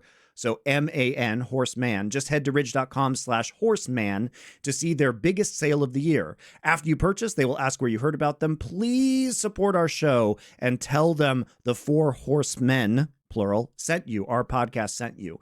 They also have keychains that are excellent for organizing your keys alongside a variety of other goods including rings that are part of men's fashion, backpacks. So a lot of different, very high quality, nearly indestructible products over from Ridge. Now is the time to get it. The sale is on until March 25th. So you can get 40% off. So act now, head on over there, get yourself a nice new wallet with a lifetime warranty. And I do want to bring up the point you brought up about betting, as this being the first time that betting was allowed, because obviously that's a huge concern for the future. And I do want to pivot into match fixing in terms of wagering right now, because it's not just happening in TFT. Obviously, like tier 2 and tier 3 Counter-Strike are fucking entirely rigged right now. StarCraft, there have been people who have theorized that Korean StarCraft has been rigged for literally its entire existence. In tier 1. You're talking about the Brood War as well, right? No, StarCraft 2 as well. StarCraft 2. There has been data that has been issued by people who do data analysis that says that there is a significant suspicion about results in the entire history of tier 1 StarCraft, both Brood War and StarCraft 2. Is this the Ali Gulak guy that does the MMR stuff? I mean, that's crazy to me because I used to do StarCraft, but yeah, I mean, I would believe it. I would believe it given the history of StarCraft in general in Korea, how many times it's happened, and how literally like world champions get thrown in jail for that. So yep, you know. Yeah. I mean, life in StarCraft 2 got imprisoned for match fixing, but I mean, this is also a concern now in TFT because the ability for multiple players to collude, to win trade, to affect certain results, potentially to try and work together to eliminate certain players. This is a big problem that the large money behind betting can now affect within the game. And I think we need to talk about how, TFT, which is currently, and I'll have you describe, what is the plan for TFT and esports? Because Riot is trying to ramp this up, which is why this is of particular concern right now, is that their intention is to increase visibility and viewership and prize pools and the competitive circuit. And so these problems will only get worse if they do nothing. Yeah, I mean, well said. So, I mean, it's basically them, I guess, like tripling down, quadrupling down their investment. They are creating a pro circuit where there's like established names. They're basically going to protect them a lot more. So what they're doing is they're keeping the current system, as far as I know, they're trying to keep much of the entire system, but then just add one layer on top by adding like a pro tour that players are guaranteed to partake without having to grind through the ranked, because the way you qualify in TFT is through ranked ladder, which is actually a pretty good way. It's not like League of Legends solo queue or anything like that. It's actually a really good qualification method. Well, it's a single player game, so the ladder is significantly more indicative of skill as opposed to randomly matchmaking 5 players and putting them on a team because, and also there's no mechanical barrier in games like TFT or Hearthstone or what are essentially digital tabletop games. So, it always is a decision-making game. So the ladder should be, in theory, highly reflective of players' actual skill, right? It is the number one indicator of a player's success and their trajectory is just their historical ladder. But I don't want to get too much into that. But now you don't have to grind it as much because one of the issues with TFT is that there's 3 seasons a year and it just gets really exhausting because the World Championship just ended this past week, but the new new content expansion came out 36 hours after that World Championship ended. So there's just literally no downtime if you don't want it. And that creates at least a lot of competitor burnout because basically you just don't have an off season to take time off. And if you miss like one set of events or qualifiers, you fall really far behind. So they're trying to protect that.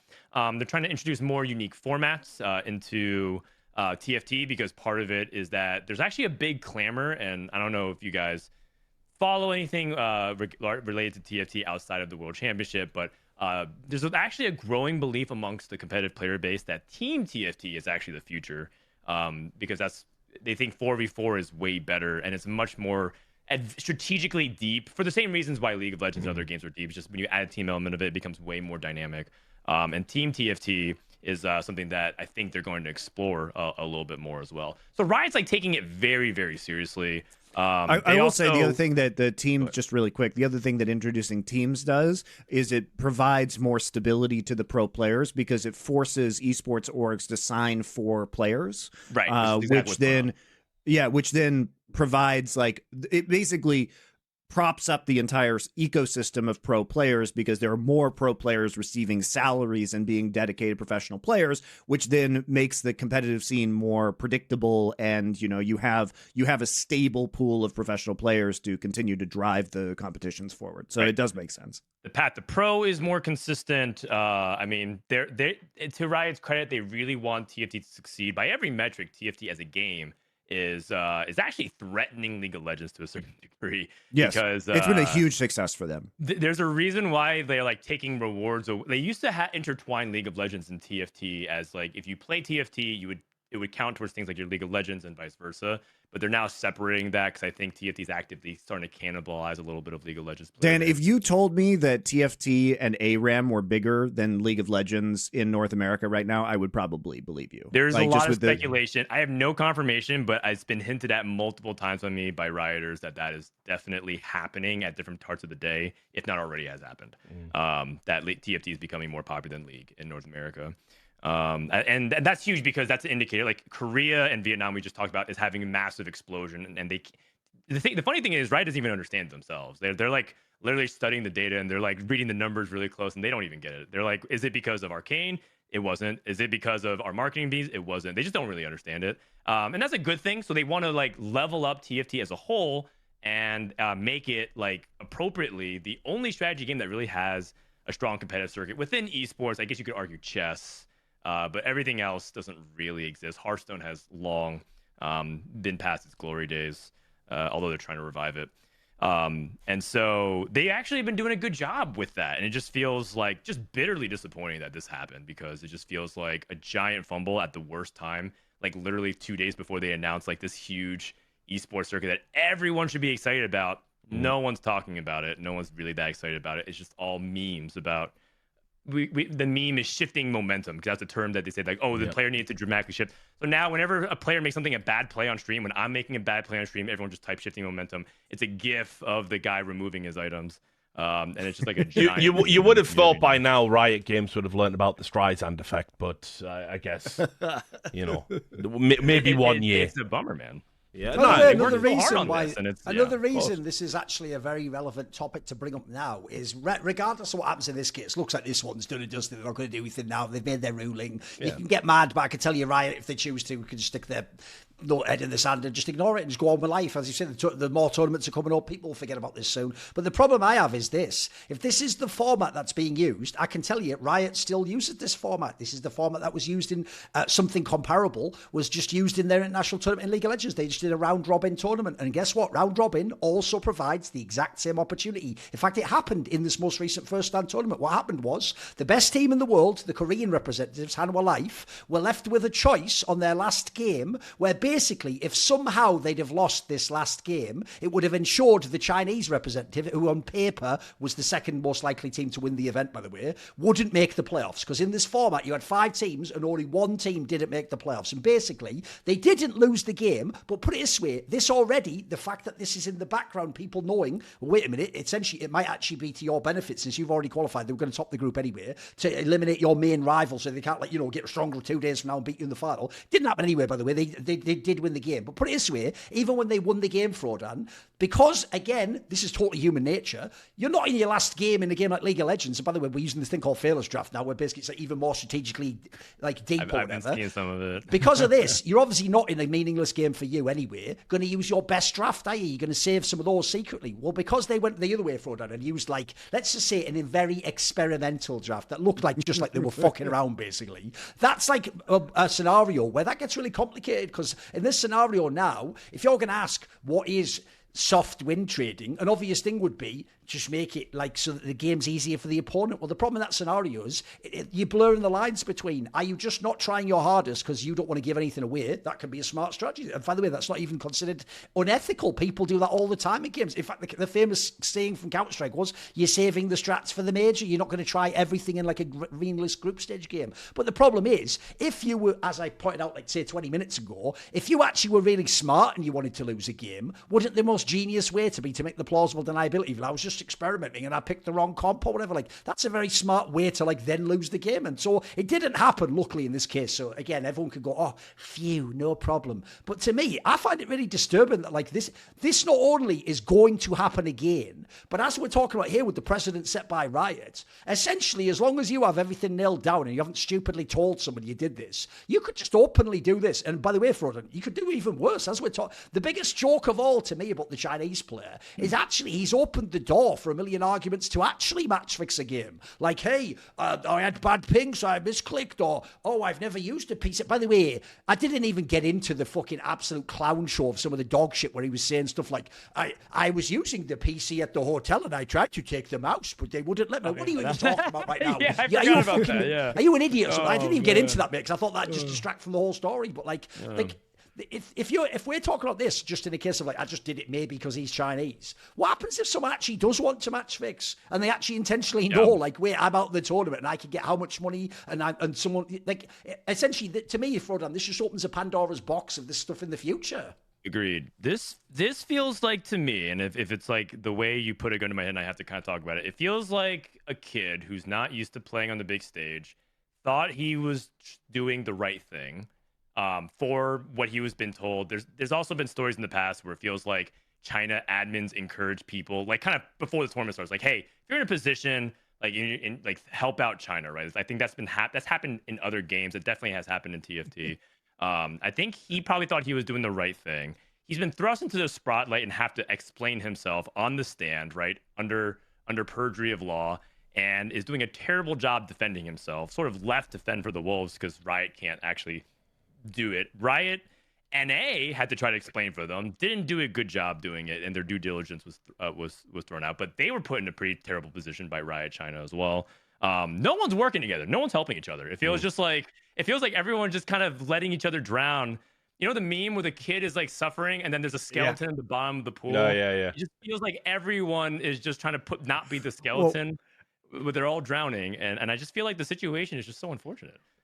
Yeah, I think too that, this isn't just, I will say, like, this is also not, I don't think this is just a specifically Chinese thing that can happen. Like, the joke is that the male fantasy is like, doesn't every man secretly want to die in a noble effort to help save their friends or whatever? You know what I mean? And that's effectively what this win trading is doing. It's not doing anything for Thorin, the player who did this, but he is in a way dying so that his friends and allies can escape into the next round of the tournament.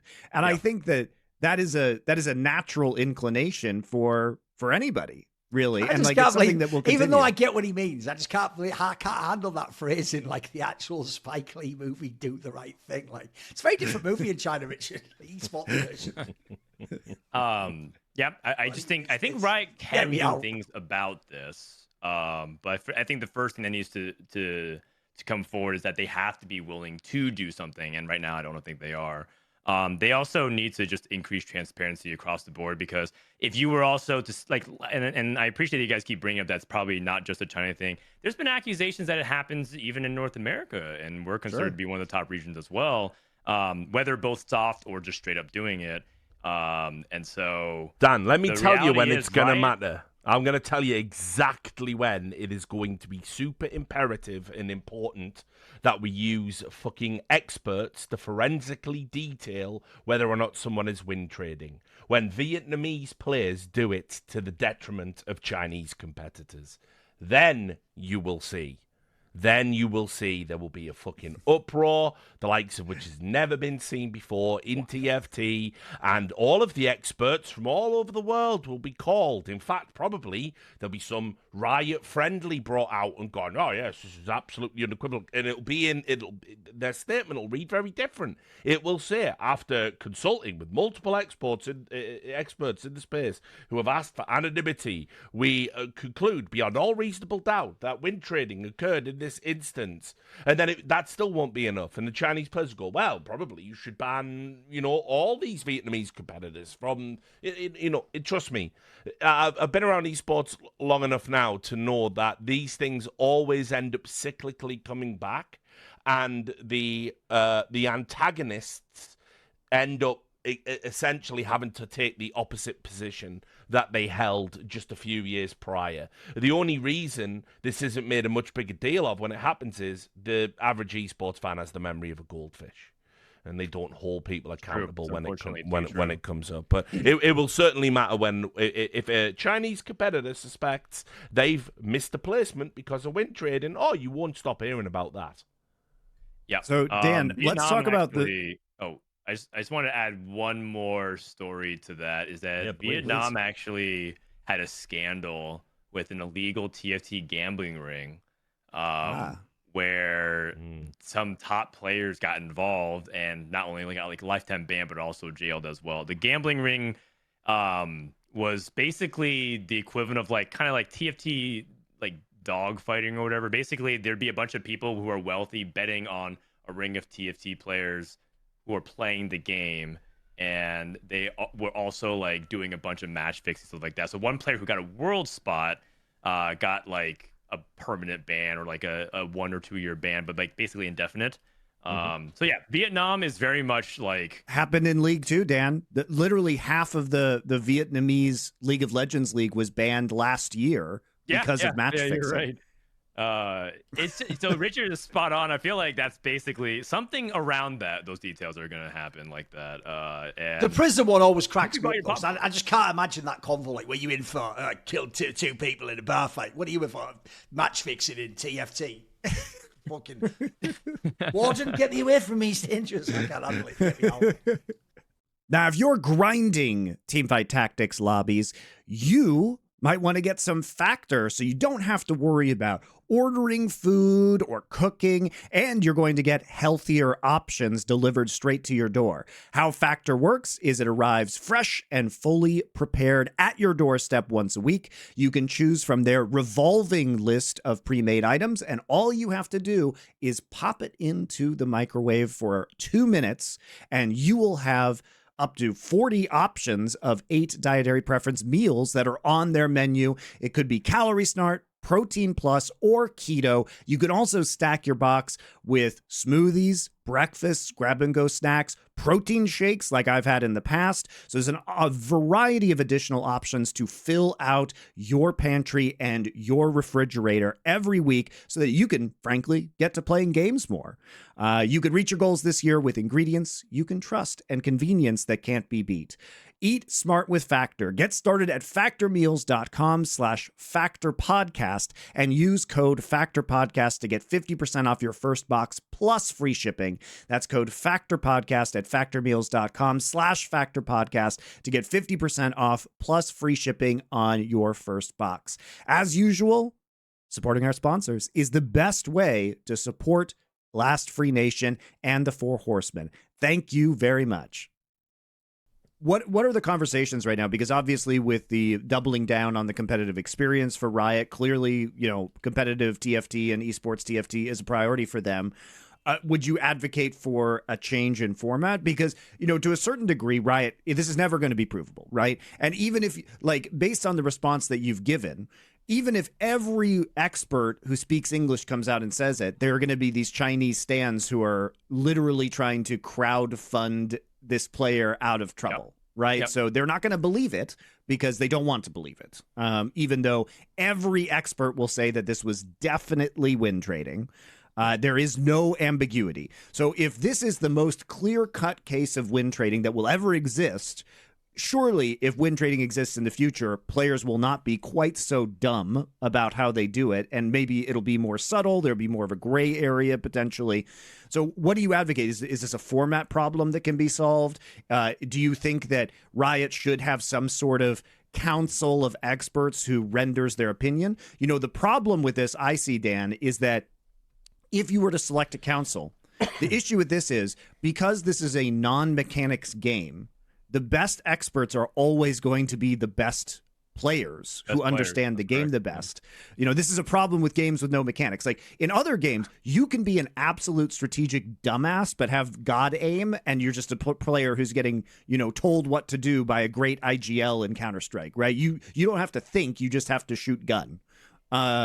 And, you know, in League of Legends, there are players who are just like idiot prodigies. You cannot do that in this game. So effectively what I'm saying is any council would have to include some of the best players in the world who are the ones who are competing in this competition, who could then abuse this council to kick other players out. So it seems like a really difficult problem to solve, honestly. So what are some of your thoughts and the TFT community thoughts on what can be done?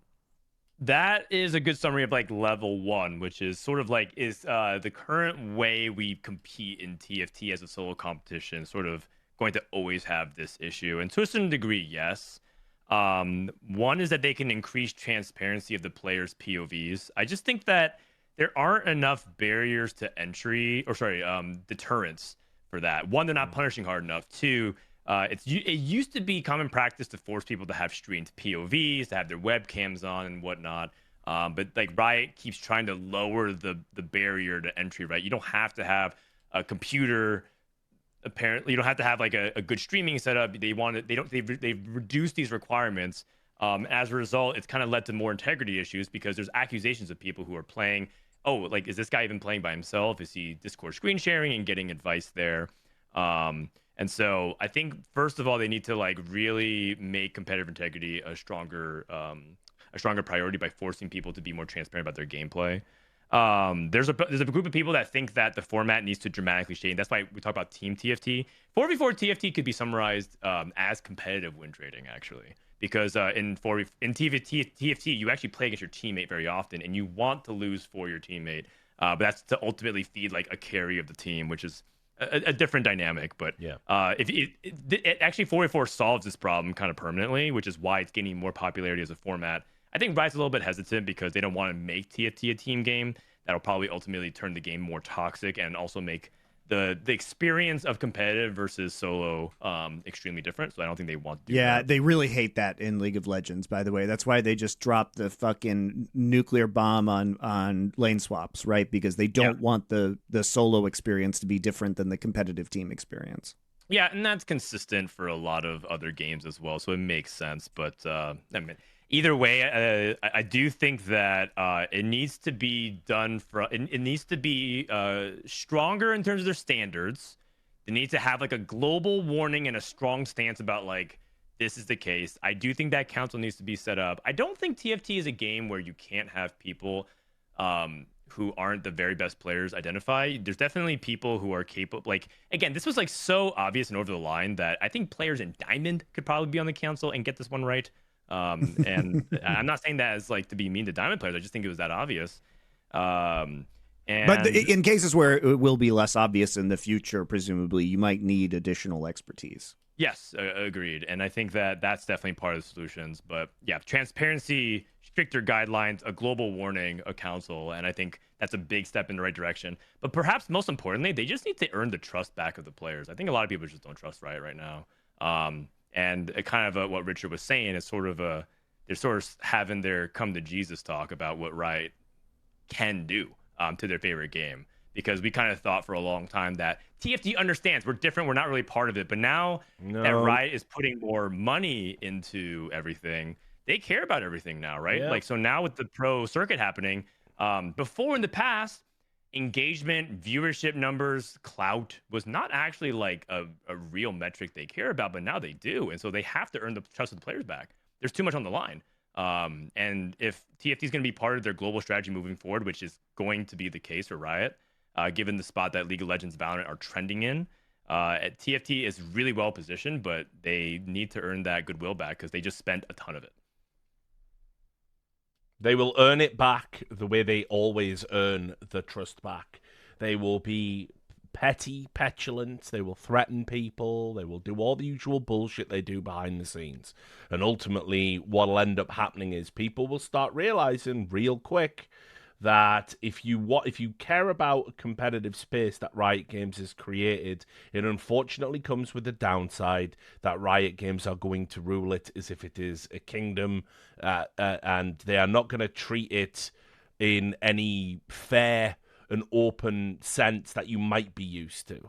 They are the most officious, over-the-top games developer for this, which isn't to say they haven't inspired some clones. I would argue in recent years, Activision Blizzard actually did some things that would have put Prime Riot Games to shame. But the problem is, unfortunately, like once the genie's out the bottle, you can't really go back. You have to ask yourself a question as a TFT fan. Like, do you want to move forward knowing there is an entire region in your game that will never be held accountable, right? So just so people know, when I say that, I don't mean players won't get banned for match fixing, win trading, etc. But let me tell you how it works in the Chinese esports space in case you're confused. What ends up happening is there's players fixing all the time in every game in China. If you've got a favorite Chinese player, they probably did it on the way up, probably did it at the top, frankly, but whatever, you don't have to think about that. Just know the region is so entwined with gambling and gambling then goes to organized crime that ultimately esports match fixing is just a reality. It's unavoidable. Yeah. And this happens in other Riot esports too, like the LDL, which is the developmental league of the LPL in China, is pretty famous for being very shady in terms of betting results.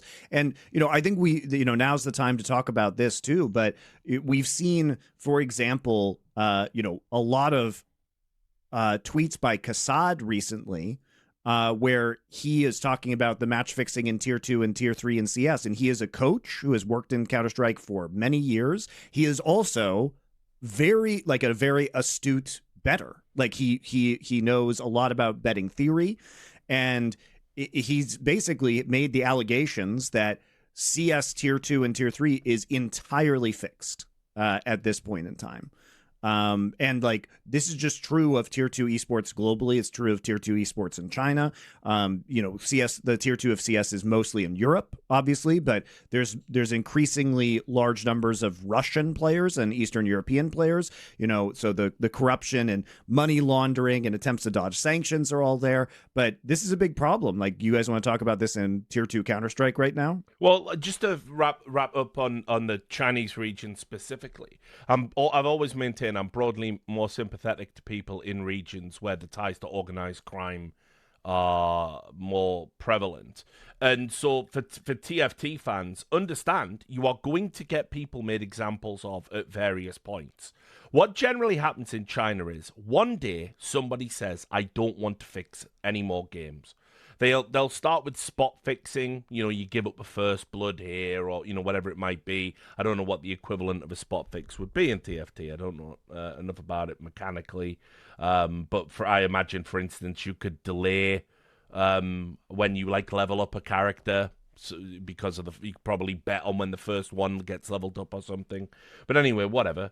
What it starts with that, and then you fix whole games, and then you fix whole series, and then you might throw a game to underdogs or whatever it might be, and really harm your reputation. If you've ever wondered why some teams in China are incredibly inconsistent, that's often what's going on, unfortunately. But then what will happen is one day people will say, I don't want to fix anymore. All right, well, fuck you then. The big machine is going to come and it's going to get you. And remember, everything, all of these communications, someone's got the logs. Every conversation, someone's got a recording. And what will end up happening is some Chinese esports authority will come out and say, hey, guys, we did an investigation and we caught all of these guys over here.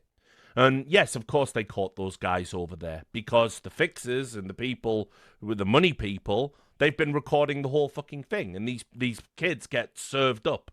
They just get served up because it's fine. Plenty more where they came from. And that's how it works. So you will see players in that country banned, and you'll go, oh, well, I thought Richard said they don't care about Chinese match fixing. It is prevalent. It is persistent. It will never stop. It is just baked into esports.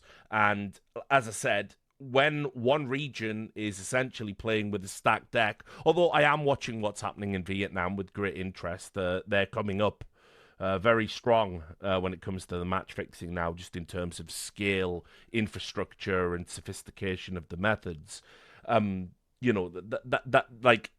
For me, I can't follow scenes where I know that's true. That's been the real hard part of being an esports fan this day. Like, just know there will never be true accountability, and they will not be held to the same standard. For fixing one game once, an NA player will be permanently banned. For a Chinese professional, we can have a conversation, and I think that fucking sucks. You want to talk about the other instances of CS right now and like how fraught this is? I mean, happy to do it. I mean, I will say this.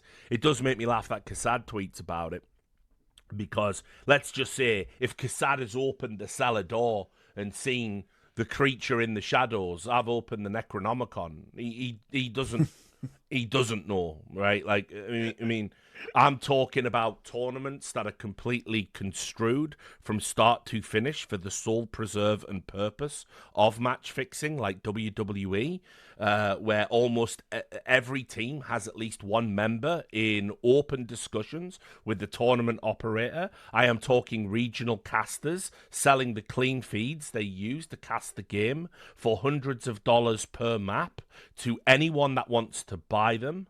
I am talking about people going onto, people using data analytics partners who aren't. What they do is they have to have a clean feed available so they can pull like live betting odds and what have you, and so they can do the odds in real time. This is a prerequisite. Those clean feeds are then sold to VIPs who can watch them and bet safely, knowing that the loop of how many people know that you have access, and indeed how many people have access, is fairly closed. I am talking about, we're getting to a stage now where some tournament operators, because of the sheer scale and abundance of which match fixing is in demand, as in there are big bettors going, could you run another tournament this week? Because then we could have fixed games within it. Oh, certainly, Mr. Moneyman Match Fixer, sir. We'll start running 2 tournaments at the same fucking time because of the sheer scale of this. So, like, where do you even begin? Like, where do you even unpack that? Like, and also, all of it completely undetectable. Why? Because this is the other thing I fucking hate. This CS community is so fucking dumb that what will happen is there'll be some fucking influencer that will like create a video. Look at this blatant cheating here. It shows how bad VAC is. Yeah, okay, get your clickbait, dickhead. He's not using a cheat. He's using a fucking live stream. He's got a fucking live stream on a secondary monitor. He knows where everyone is because of the radar on that live stream. He's got a clean feed of the game here. He knows where to move. He knows where everybody is. That's why he's not checking certain spots and doing all of this thing. He hasn't installed a fucking wall hack, you bellend. And it's like, what upsets me is this has been going on for, I mean, probably like, let's just say all during, it got really out of hand during COVID. And yet people... Because Dan, but by the way, that's during COVID was when it was a lot easier to get away with this because you weren't in studio. Yeah, right? Yeah, exactly. So it's like what you're saying with the checks that Riot needs to put on the game for players who are playing from home. Yep. So, and by the way, remember, there are players doing this, and these tournaments have gone to the lengths of saying, well, look, integrity's fine. We've got a camera in the room. Yeah, it's pointing that way, dickhead. It's not pointing this way, is it? So what does that fucking do? I can see he's looking at a secondary monitor, and you tell me in really weird situations, and you tell me that isn't enough. You tell me that's circumstantial. And what upsets me is, as I said, this has just been common knowledge now for so many years, and the people want to bitch and moan about this like false notion that people are downloading hacks. That may happen in some bogus qualifiers, some team you've never heard of might download some very obvious cheat, bang out a couple of teams, get caught, get disqualified, fuck up a whole tournament, fuck up a whole qualifier. Yeah, welcome to online esports. That's a tale as old as time. That doesn't even shock me at this point. But what does shock me is the staggering amount of ignorance as to how the sausage gets made for match fixing. And as I've said, even law enforcement officials can't understand this. I know, because I've talked to them over and over and over and over again. Because of stick and ball sports and how you have to fix a game, they cannot conceive of a world where I can rig a game to win. I can rig a game to win. I don't have to lose, because I'm in control of that, right? I shouldn't be able to guarantee I can win, but I can because of the clean feed access. Now, to stop this... It's a really good point, actually. It's a really good point. Right. So, yeah, imagine I'm a massive underdog. I'm playing the world's best, right? I can guarantee I win. That's insane. There's never been anything like that in the history of match fixing before. It blows people's mind when you have to sit down and explain it to them. Even law enforcement officials that have studied like stick and ball match fixing for years, they go, but how do they do that? Well, they know where everyone is. Well, is that much of an advantage? Yes. Yeah, because there's no fog of war. There's no fog of war in traditional sports, exactly. So they don't even understand that concept. They're going like they know where everyone is on the football pitch, but you still have to tackle them. It's like, oh yeah. I'm in Puma hell, right? So that's the fight that's the fight you're fighting to try and move the fucking, move the chains on this one. It is crazy, and like I say, we've seen so many blatant and obvious cases, and there isn't even an enforcement mechanism in CS. ESIC was meant to be that mechanism. They've obviously bitten off more than they can chew, ultimately failed as a project. Well, but the thing is that any independent watchdog has to be funded by the competitions, and Riot is never going to fund something to tell them how to run their esport or to issue these rulings, because they are the kings of their games. Yes. Right. And also, we have to, even if that was true. Okay, so let's say Valve and Activision Blizzard and Epic and Riot all get together and they say, we're all going to put $500,000 a year into this body so that they can hire legitimate people who are probably good lawyers to be full-time employees of an independent watchdog. There's just like, if you create independent bodies, like look at the fucking Olympics committee in FIFA, like they're incredibly corrupt. Like the body itself could be corrupted, right? So is there a good solution? No.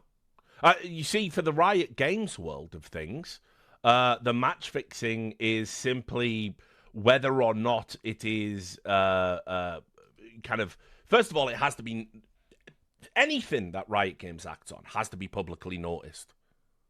If like one or two people tweet, that game looked a bit suspicious, they're not going to do anything. Front page Reddit thread, experts chipping in. Everyone's got an opinion, and the opinion is all going one way. Riot's all over that. That's what they do. Remember, this is a company that pays people to sit and stare at Reddit all day just to judge what the plebs are saying so they can get ahead of any stories and any negative press and PR. This is what they do.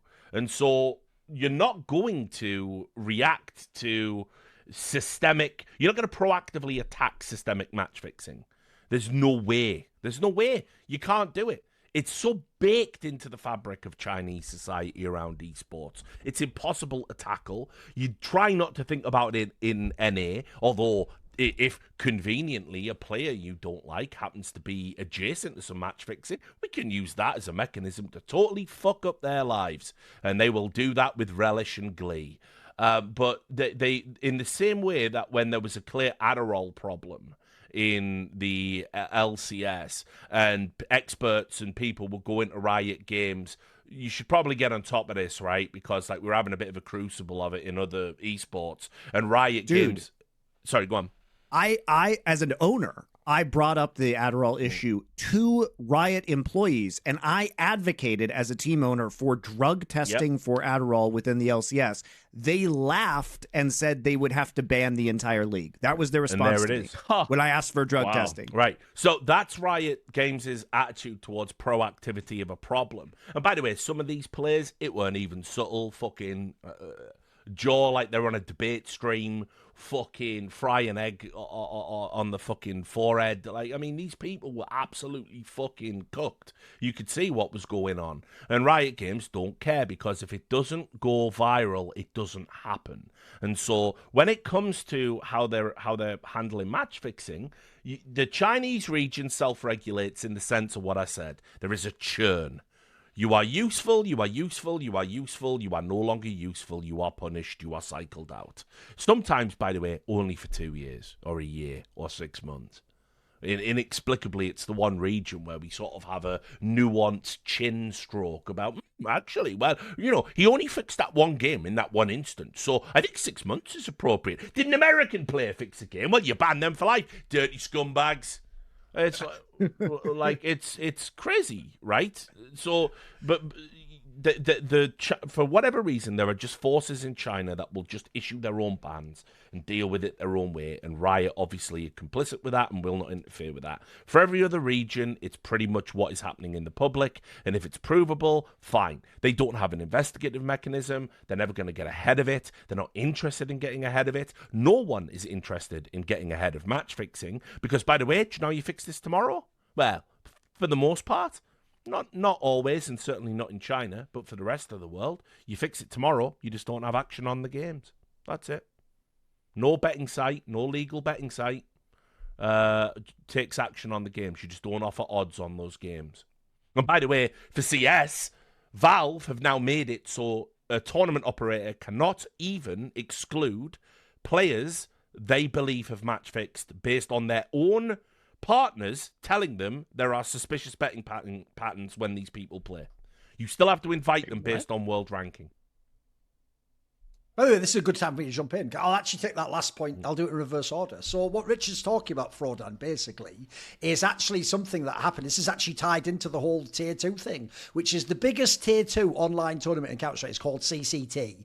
It's even a tournament that, by the way, if you get knocked out of like a real LAN, teams just immediately start playing these tournaments to still have like chance to get points in the system and keep your activity levels up. And also, by the way, if you've just come last place at a LAN, it's a way to not look as embarrassed if you then like go to the final of the CCT and you play other teams. This one tournament, right, essentially got delisted as a tournament that got you points within the Valve circuit because of what Richard's saying. Because Valve, this is, by the way, this just shows how all these game devs, forget the idea they're noobs. They're not even like living in the same reality as the esports world we're talking about. Like, Valve was shocked to discover, by the way, the most standard modus operandi, as which is talking about, for online tournaments for a decade, which is when you have a betting partner. By the way, it's typically not even the tournament. It's typically the betting partner that sets this. The betting partner will tell you, like, either do not allow this team to play, or if they do, we won't be listing bets for them. Because in the past, the most famous example ever Richard knows is a German team called Killerfish, where like this team just it was notorious that in online competitions they were just clearly doing match fixing and or forms of cheating, right? And they'd done it to such a crazy extent, we're talking about 10 years ago now, that like essentially these players and that team were just on site blacklisted from like every tournament by the end. And the joke is, Monty, that because Valve found out, like, wait a minute, you're taking it upon yourself to decide who can't compete in my circuit. They just delisted CCT until they basically agreed to just get rid of their blacklist. Even though, as we're saying, by the way, we're not talking about some blacklist of like, oh, they're just going out there like fucking, you know, what would you call it, like vigilantes, just arresting anyone and digitally lynching them. No, by the way, these weren't even like things that were being disputed. There was no community outrage against these people being not allowed in tournaments or not allowed to play. So first of all, Valve's already, like the joke in Counter-Strike, Monty, is we've gone backwards in Counter-Strike. Like, we actually used to at least get rid of the really blatant ones that everyone knew did it. Right. And the joke is sometimes even would privately be like, lol, catch me. No, we're actively protecting them now. Now we're obligated to include them. Yeah. Well, I also think that, you know, part of the knock-on effect is people complain about betting. Like, I don't personally have a problem with it, but honestly, these issues are likely preventing the most legitimate sports books or some legitimate sports books from getting involved in esports, which would in fact be good for them to get involved, because then there would be less match fixing if people acted on some very knowledgeable sports books, and in a way it encourages shadier betting sites to be the kings of esports, because they can just operate with impunity and no competition in the space, when very big sports books won't get involved, right? But think about what Valve's even implying though, bro. It's insane. One, I guess their logic would be like, ESIC exists, even though, as we've already pointed out on past episodes, ESIC, the second you get legally involved, you just have to pretty much drop the case. They haven't got the funds or the time to carry this out. And then secondly, the worst part about Valve saying you can't blacklist people like this is what Richard just said earlier. We're not talking about things that are third-party devices that in theory could be detected by like the VAC or in the game, a plugin. We're talking about things like having a feed, which essentially operates like having the wall hack or the aim key. Like you can just see on the second monitor, literally his POV, what he's playing the game as. So unsurprisingly, if you're even vaguely comparable level, you can beat him in a way that's not detectable. Well, the worst thing is Valve themselves, I don't even know how they would find that, by the way, via their methods, and they're not even trying. That's the worst part. As I just said, Monty, we've literally now gone back in time thanks to the VRS system, so it's now worse online for these people being involved. And then also, another thing that's a bummer is what Richard said earlier. We have the most unique scenario ever because of these live feeds, which is you can now be the person who's going to lose the game and has the crazy 15-1 odds, which, by the way, when you have odds like that, it essentially means that's almost the same as not listing the game to win. Like, you can't get anything by betting on the winner there, right? Normally, in that scenario, everyone understands the way a game is match fixed. You have to have a person on the winning team now choose to lose the game. The person with the 1.01 odds, he has to find a way to do it. So either he has to act alone, or he has to get his teammates to collude with him, or maybe he even has to communicate with the team he's going to lose to. Here's what you're going to need to do. No. How about if instead the team that has the impossible to win odds could actually have, such as Richard says, an insane advantage in the game? They could actually win the game. And by the way, I'll say I think, because I have to as a journalist, but there's a very famous example of literally this happening, Monty, and it is fucking bonkers. It is during the online era in 2021, when the best team in the world was Gambit Gaming, the Russian team. The second best team was actually Na'Vi with Simple. And this is when Simple, by the way, is peak Simple. Spoiler, he won Player of the Year this year, and some people even debate maybe this was the greatest year of Counter-Strike ever played. He was actually unplayable, even on the internet, by the way. Like, that didn't even affect him, and that's how goated he was. So he used to go online for real and, like, dust off Gambit, the best team, fuck over Astralis Prime Squad, every great team. He was just shitting all over him. Then he went to the regional major qualifier, which was like the qualifier for the major, in his region, the CIS, and not even a top team, a nobody team called Akuma, played against them. And by the way, the match they even did this in, Chef's Kiss, best example ever you'll see of like match fixing, because they did it in the playoffs, but the upper bracket of a double elim tournament. By the way, that's genius, because one, obviously no one thinks you'll win anyway, and two, technically you don't knock Na'Vi out. They could go through the lower bracket and still do it. They didn't in this case. So what's hilarious is, in this match, all you need to know, Monty, is I think something for real, like maybe two of these players ever went on to do anything of note ever in Counter-Strike history. Well, aside from that, right? But when you watched this game, it was mental, Monty. Not only were they literally on the like player cams looking like up and to the left, like some shout out to JFK since that's just come out recently, but they were doing like up and to the left, up and to the left, doing that all the time. But all you need to know, Monty, is, as I say, this is demon mode Simple, and they had this motherfucker on toast, bro. They were just like actually like 24/7. No, let me tell you how bad it was. Let me tell you how bad it was, right? Because you'll actually just laugh out loud. Go right? on. They used the power so much in the first map. They 16-2'd Na'Vi, right? So hold up, right? So understand the rankings. Na'Vi were the number 2 team in the world. The Kuma were like 156. They 16-2'd Na'Vi, but get this, not only did they do that, because of the way they played by avoiding Simple, or just pre-firing his head off anytime that they couldn't avoid him, right? It was Simple's worst rating of his career. It was 0.20. I love it. 0.20. He went 5-16 in the first map. It's like, I don't know, boys. No, maybe the cat's out the bag on that one.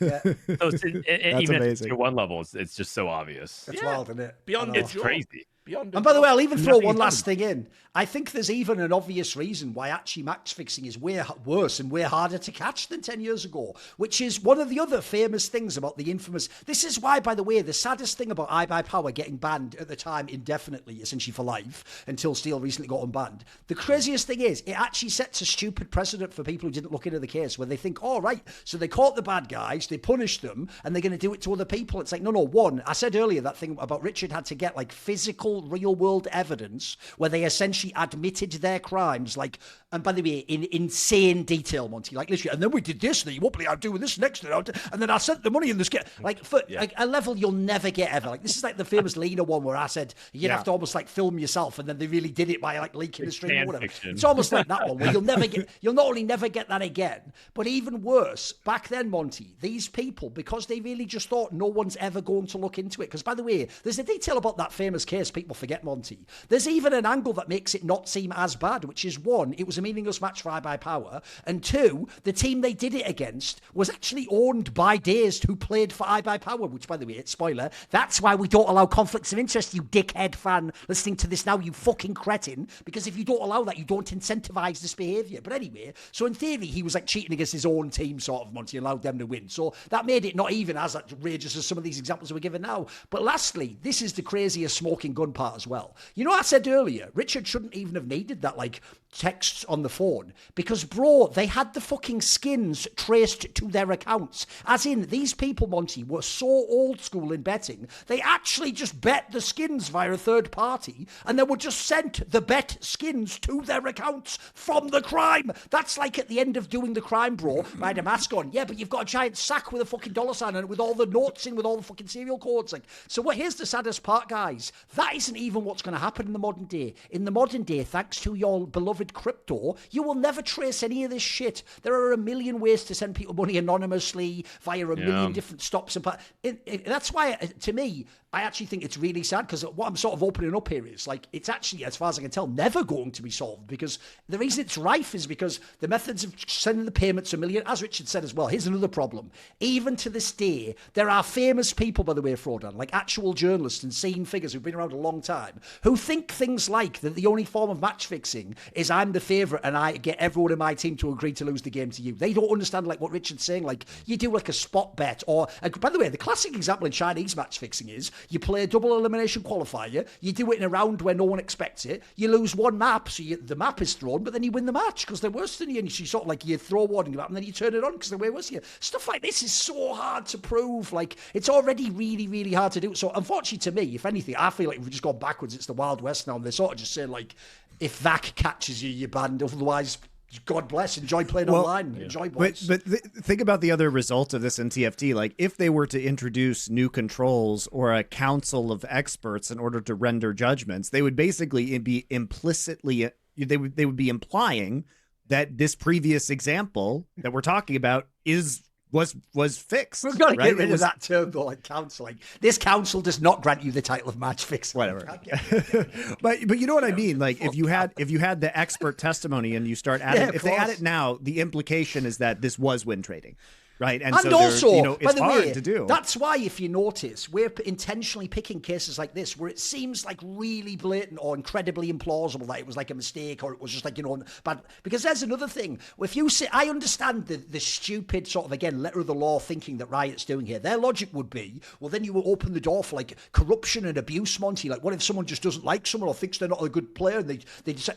We're not talking about some shit like that where it's like debatable and you're like, I'm just going to say he's hacking, or like the famous examples from Counter-Strike where they're like, looks like a lock to me, lads. Like, we're not talking about some idiot. We're talking about actual experts that are just like, there's almost no logical way he would make this move other than to intentionally, like, either diminish his own position or enhance someone else's. Like, in that scenario, I'm with you, Monty. You nailed it at the beginning. That absolutely would get people put in prison in real life in court cases. Like, this notion of like, yeah, but where's your hard evidence? Or like, again, as we just said, by the way, the reason that phrase smoking gun exists is because the notion is when you get the smoking gun, you don't even need the bloody case at that point. point in time. He's got the smoking gun. But in most cases, you obviously do not have the smoking gun in the murder, do you? You have to use things like, where was he before? Does he have a motive? By the way, guys, stop a second. Why do you think they waste all that time establishing motive and did you know the person if it was all about having the hard evidence at the end? We don't have hard evidence in most cases. And so I actually think people don't realise, like the Counter-Strike one's just a really bad example of it, but I think this stuff is not only out of control, it'll never be stopped now. Because as far as I can tell, like legal things get in the way of it, the game dev gets in the way of it. Oh, there's so many factors that, and also, lastly, I'll just say this as well. It is such a thankless task to be the person who tries to catch or police this shit if you're not the game dev who has the financial incentive, by the way. Like, the other thing as well is, this is the one area, maybe ever, Monty, that those game devs having like the ultimate god power of the IP rights actually helps them. They can just say, terms of service, basically say, I can say, fuck off, dickhead, no matter what you've done, and you have to just leave the game, essentially. Like, look, you can argue people like Yampy when he got unbanned, maybe they can sort of test the case or maybe push back a bit and maybe you can make the game dev meet you halfway. But I would say in most cases, if the game dev just tells you you're banned, look, I think you did it, fuck off. There's not a lot you can really do, and quite frankly, most people won't take you to court and go for the 3-year thing. So sadly, the only real person I think can stop this is the game devs. And as with this whole discussion's pointed out, they seemingly do not want to even, they've got their head in the sand. They don't want this to be a thing. Unfortunately to them, I think they think it's too embarrassing, the notion it can happen. Even though, by the way, when this is different because this was done inside the game client. He actively seemed to do this to fuck with the World Championship. If we're just talking about an online game and someone has a clean feed that they got from a betting partner, if you're Valve, you shouldn't feel embarrassed about that. That's not something you can control, but you absolutely can later on do something about it if we show that they're doing that, though, if it's like beyond reasonable doubt, you know. I think that's why in a sad way I'm almost appealing to the game devs to actually abuse your fucking rights that you have. Like, I don't even want you to have that right, but if you're the only one that has it, please fucking use it to actually get the bad guy. It feels like it's something that the TFT fan base hasn't even really understood, because it did happen in a lot of other scenarios, like all in small things, like on ladder. There's always been, because ladder is so fickle, even one single game can determine whether or not you qualify for buys in different weekends. There's a lot of people that there's a big smurfing issue. There's a lot of people who get on second accounts, third accounts, and target certain players or like try to play defense. The joke is you play defense. There's a lot of these kinds of integrity issues that's kind of been somewhat of a soft problem, but part of it is because TFT's never really had money in it, at least for the players. That's part of the reason why Vietnam had the gambling rings, because now that was the only way they can make money. And now that the money is, like, at least Riot is investing a lot more money and they're asking for everything to level up, I do worry that it's going to be a much more prevalent issue, even not necessarily at like a championship level, but even just people doing this as a way to qualify. Even for this set, this set coming out for the next few months is going to be extremely exciting for the competitive side, because this is the set that plays for the tour spot, right? The circuit spot. So the stakes have never been higher. And there's people just joking very openly about colluding. It's just very openly joking. But I just don't think everyone's joking. There's got to be some people actually thinking that they can pull it off, because quite frankly, cheaters aren't very smart. So they just think that they could get away with it. And I love the game and scene so much. I do this not also for the money, because if I was chasing fame, and I definitely wouldn't be doing this. And I just feel like TFT is one of the few games that feels very pure. It has a very grassroots vibe. But when it becomes about like the higher stakes, and now the prize pools are reaching $500,000 and everything like that, it just feels like there's too much on the line. And this is just the beginning, the tip of the iceberg. I totally see a world where match fixing, throwing, colluding, and everything is just going to be a huge part of the game and competitive scene. And what you describe with Counter-Strike is my worst nightmare. I think I would just quit the scene if that ends up happening. Well, let me give you how ridiculous it can get. I've sent you a link. Wait, what? Right, this... No. It's even funnier than you think. Right, so... This is a former Bulgarian player, quite a well-respected one, called Spy Leader. And that's his Twitter, where he will quite regularly, routinely say, I've got insider information on games, join my Telegram, and you pay a subscription to join the Telegram, and I will give you insider information. And very often he'll say... He just tweets it. Yeah, he just tweets it. He's tweeting it. Yeah, he just tweets it. What's his account? And he says... I'll send it to you, Dan. Hold on. He says, hey, look, I've also got information on a fixed game that's coming up today. Please join. And I was like, wow, this is fucking sad to see. Like, this is a guy who, like, when Bulgarian CSGO kind of first came through and these guys started getting some upsets, he was like one of the dudes doing it. And loads of people have DM'd me this and said, have you seen this? Have you seen this? And people in the group have sent me screenshots and gone, look at this. So I've let's just say I haven't talked to him directly, but I've messaged some other people around it. And they've gone, oh, no, don't worry. He doesn't know about fixed games. He's just doing that and saying that. So people will join, pay him money, and then he just tosses a coin on the result.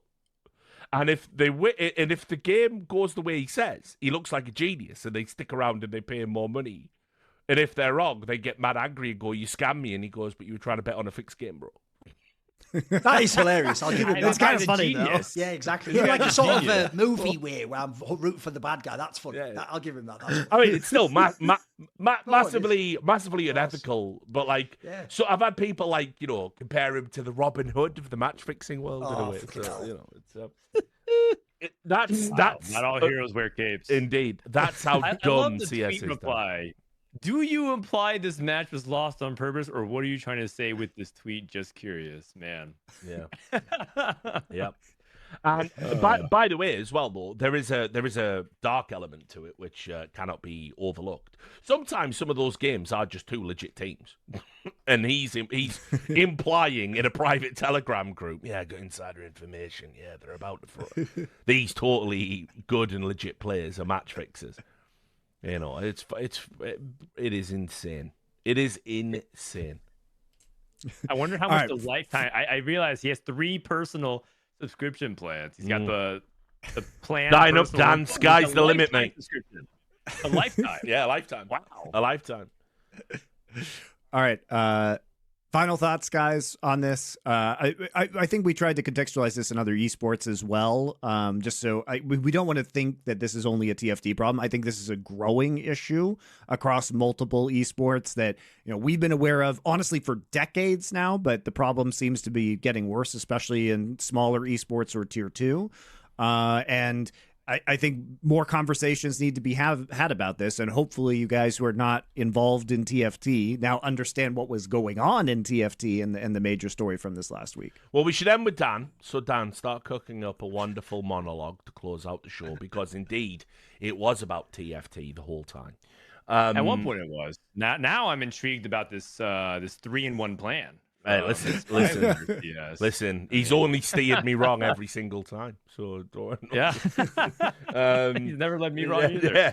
He's not about to start now. Yeah. So no, I appreciate meeting with you guys. I haven't talked to a lot of you guys in years. I know. I want to say the last time we really had any time was I think we were at an event.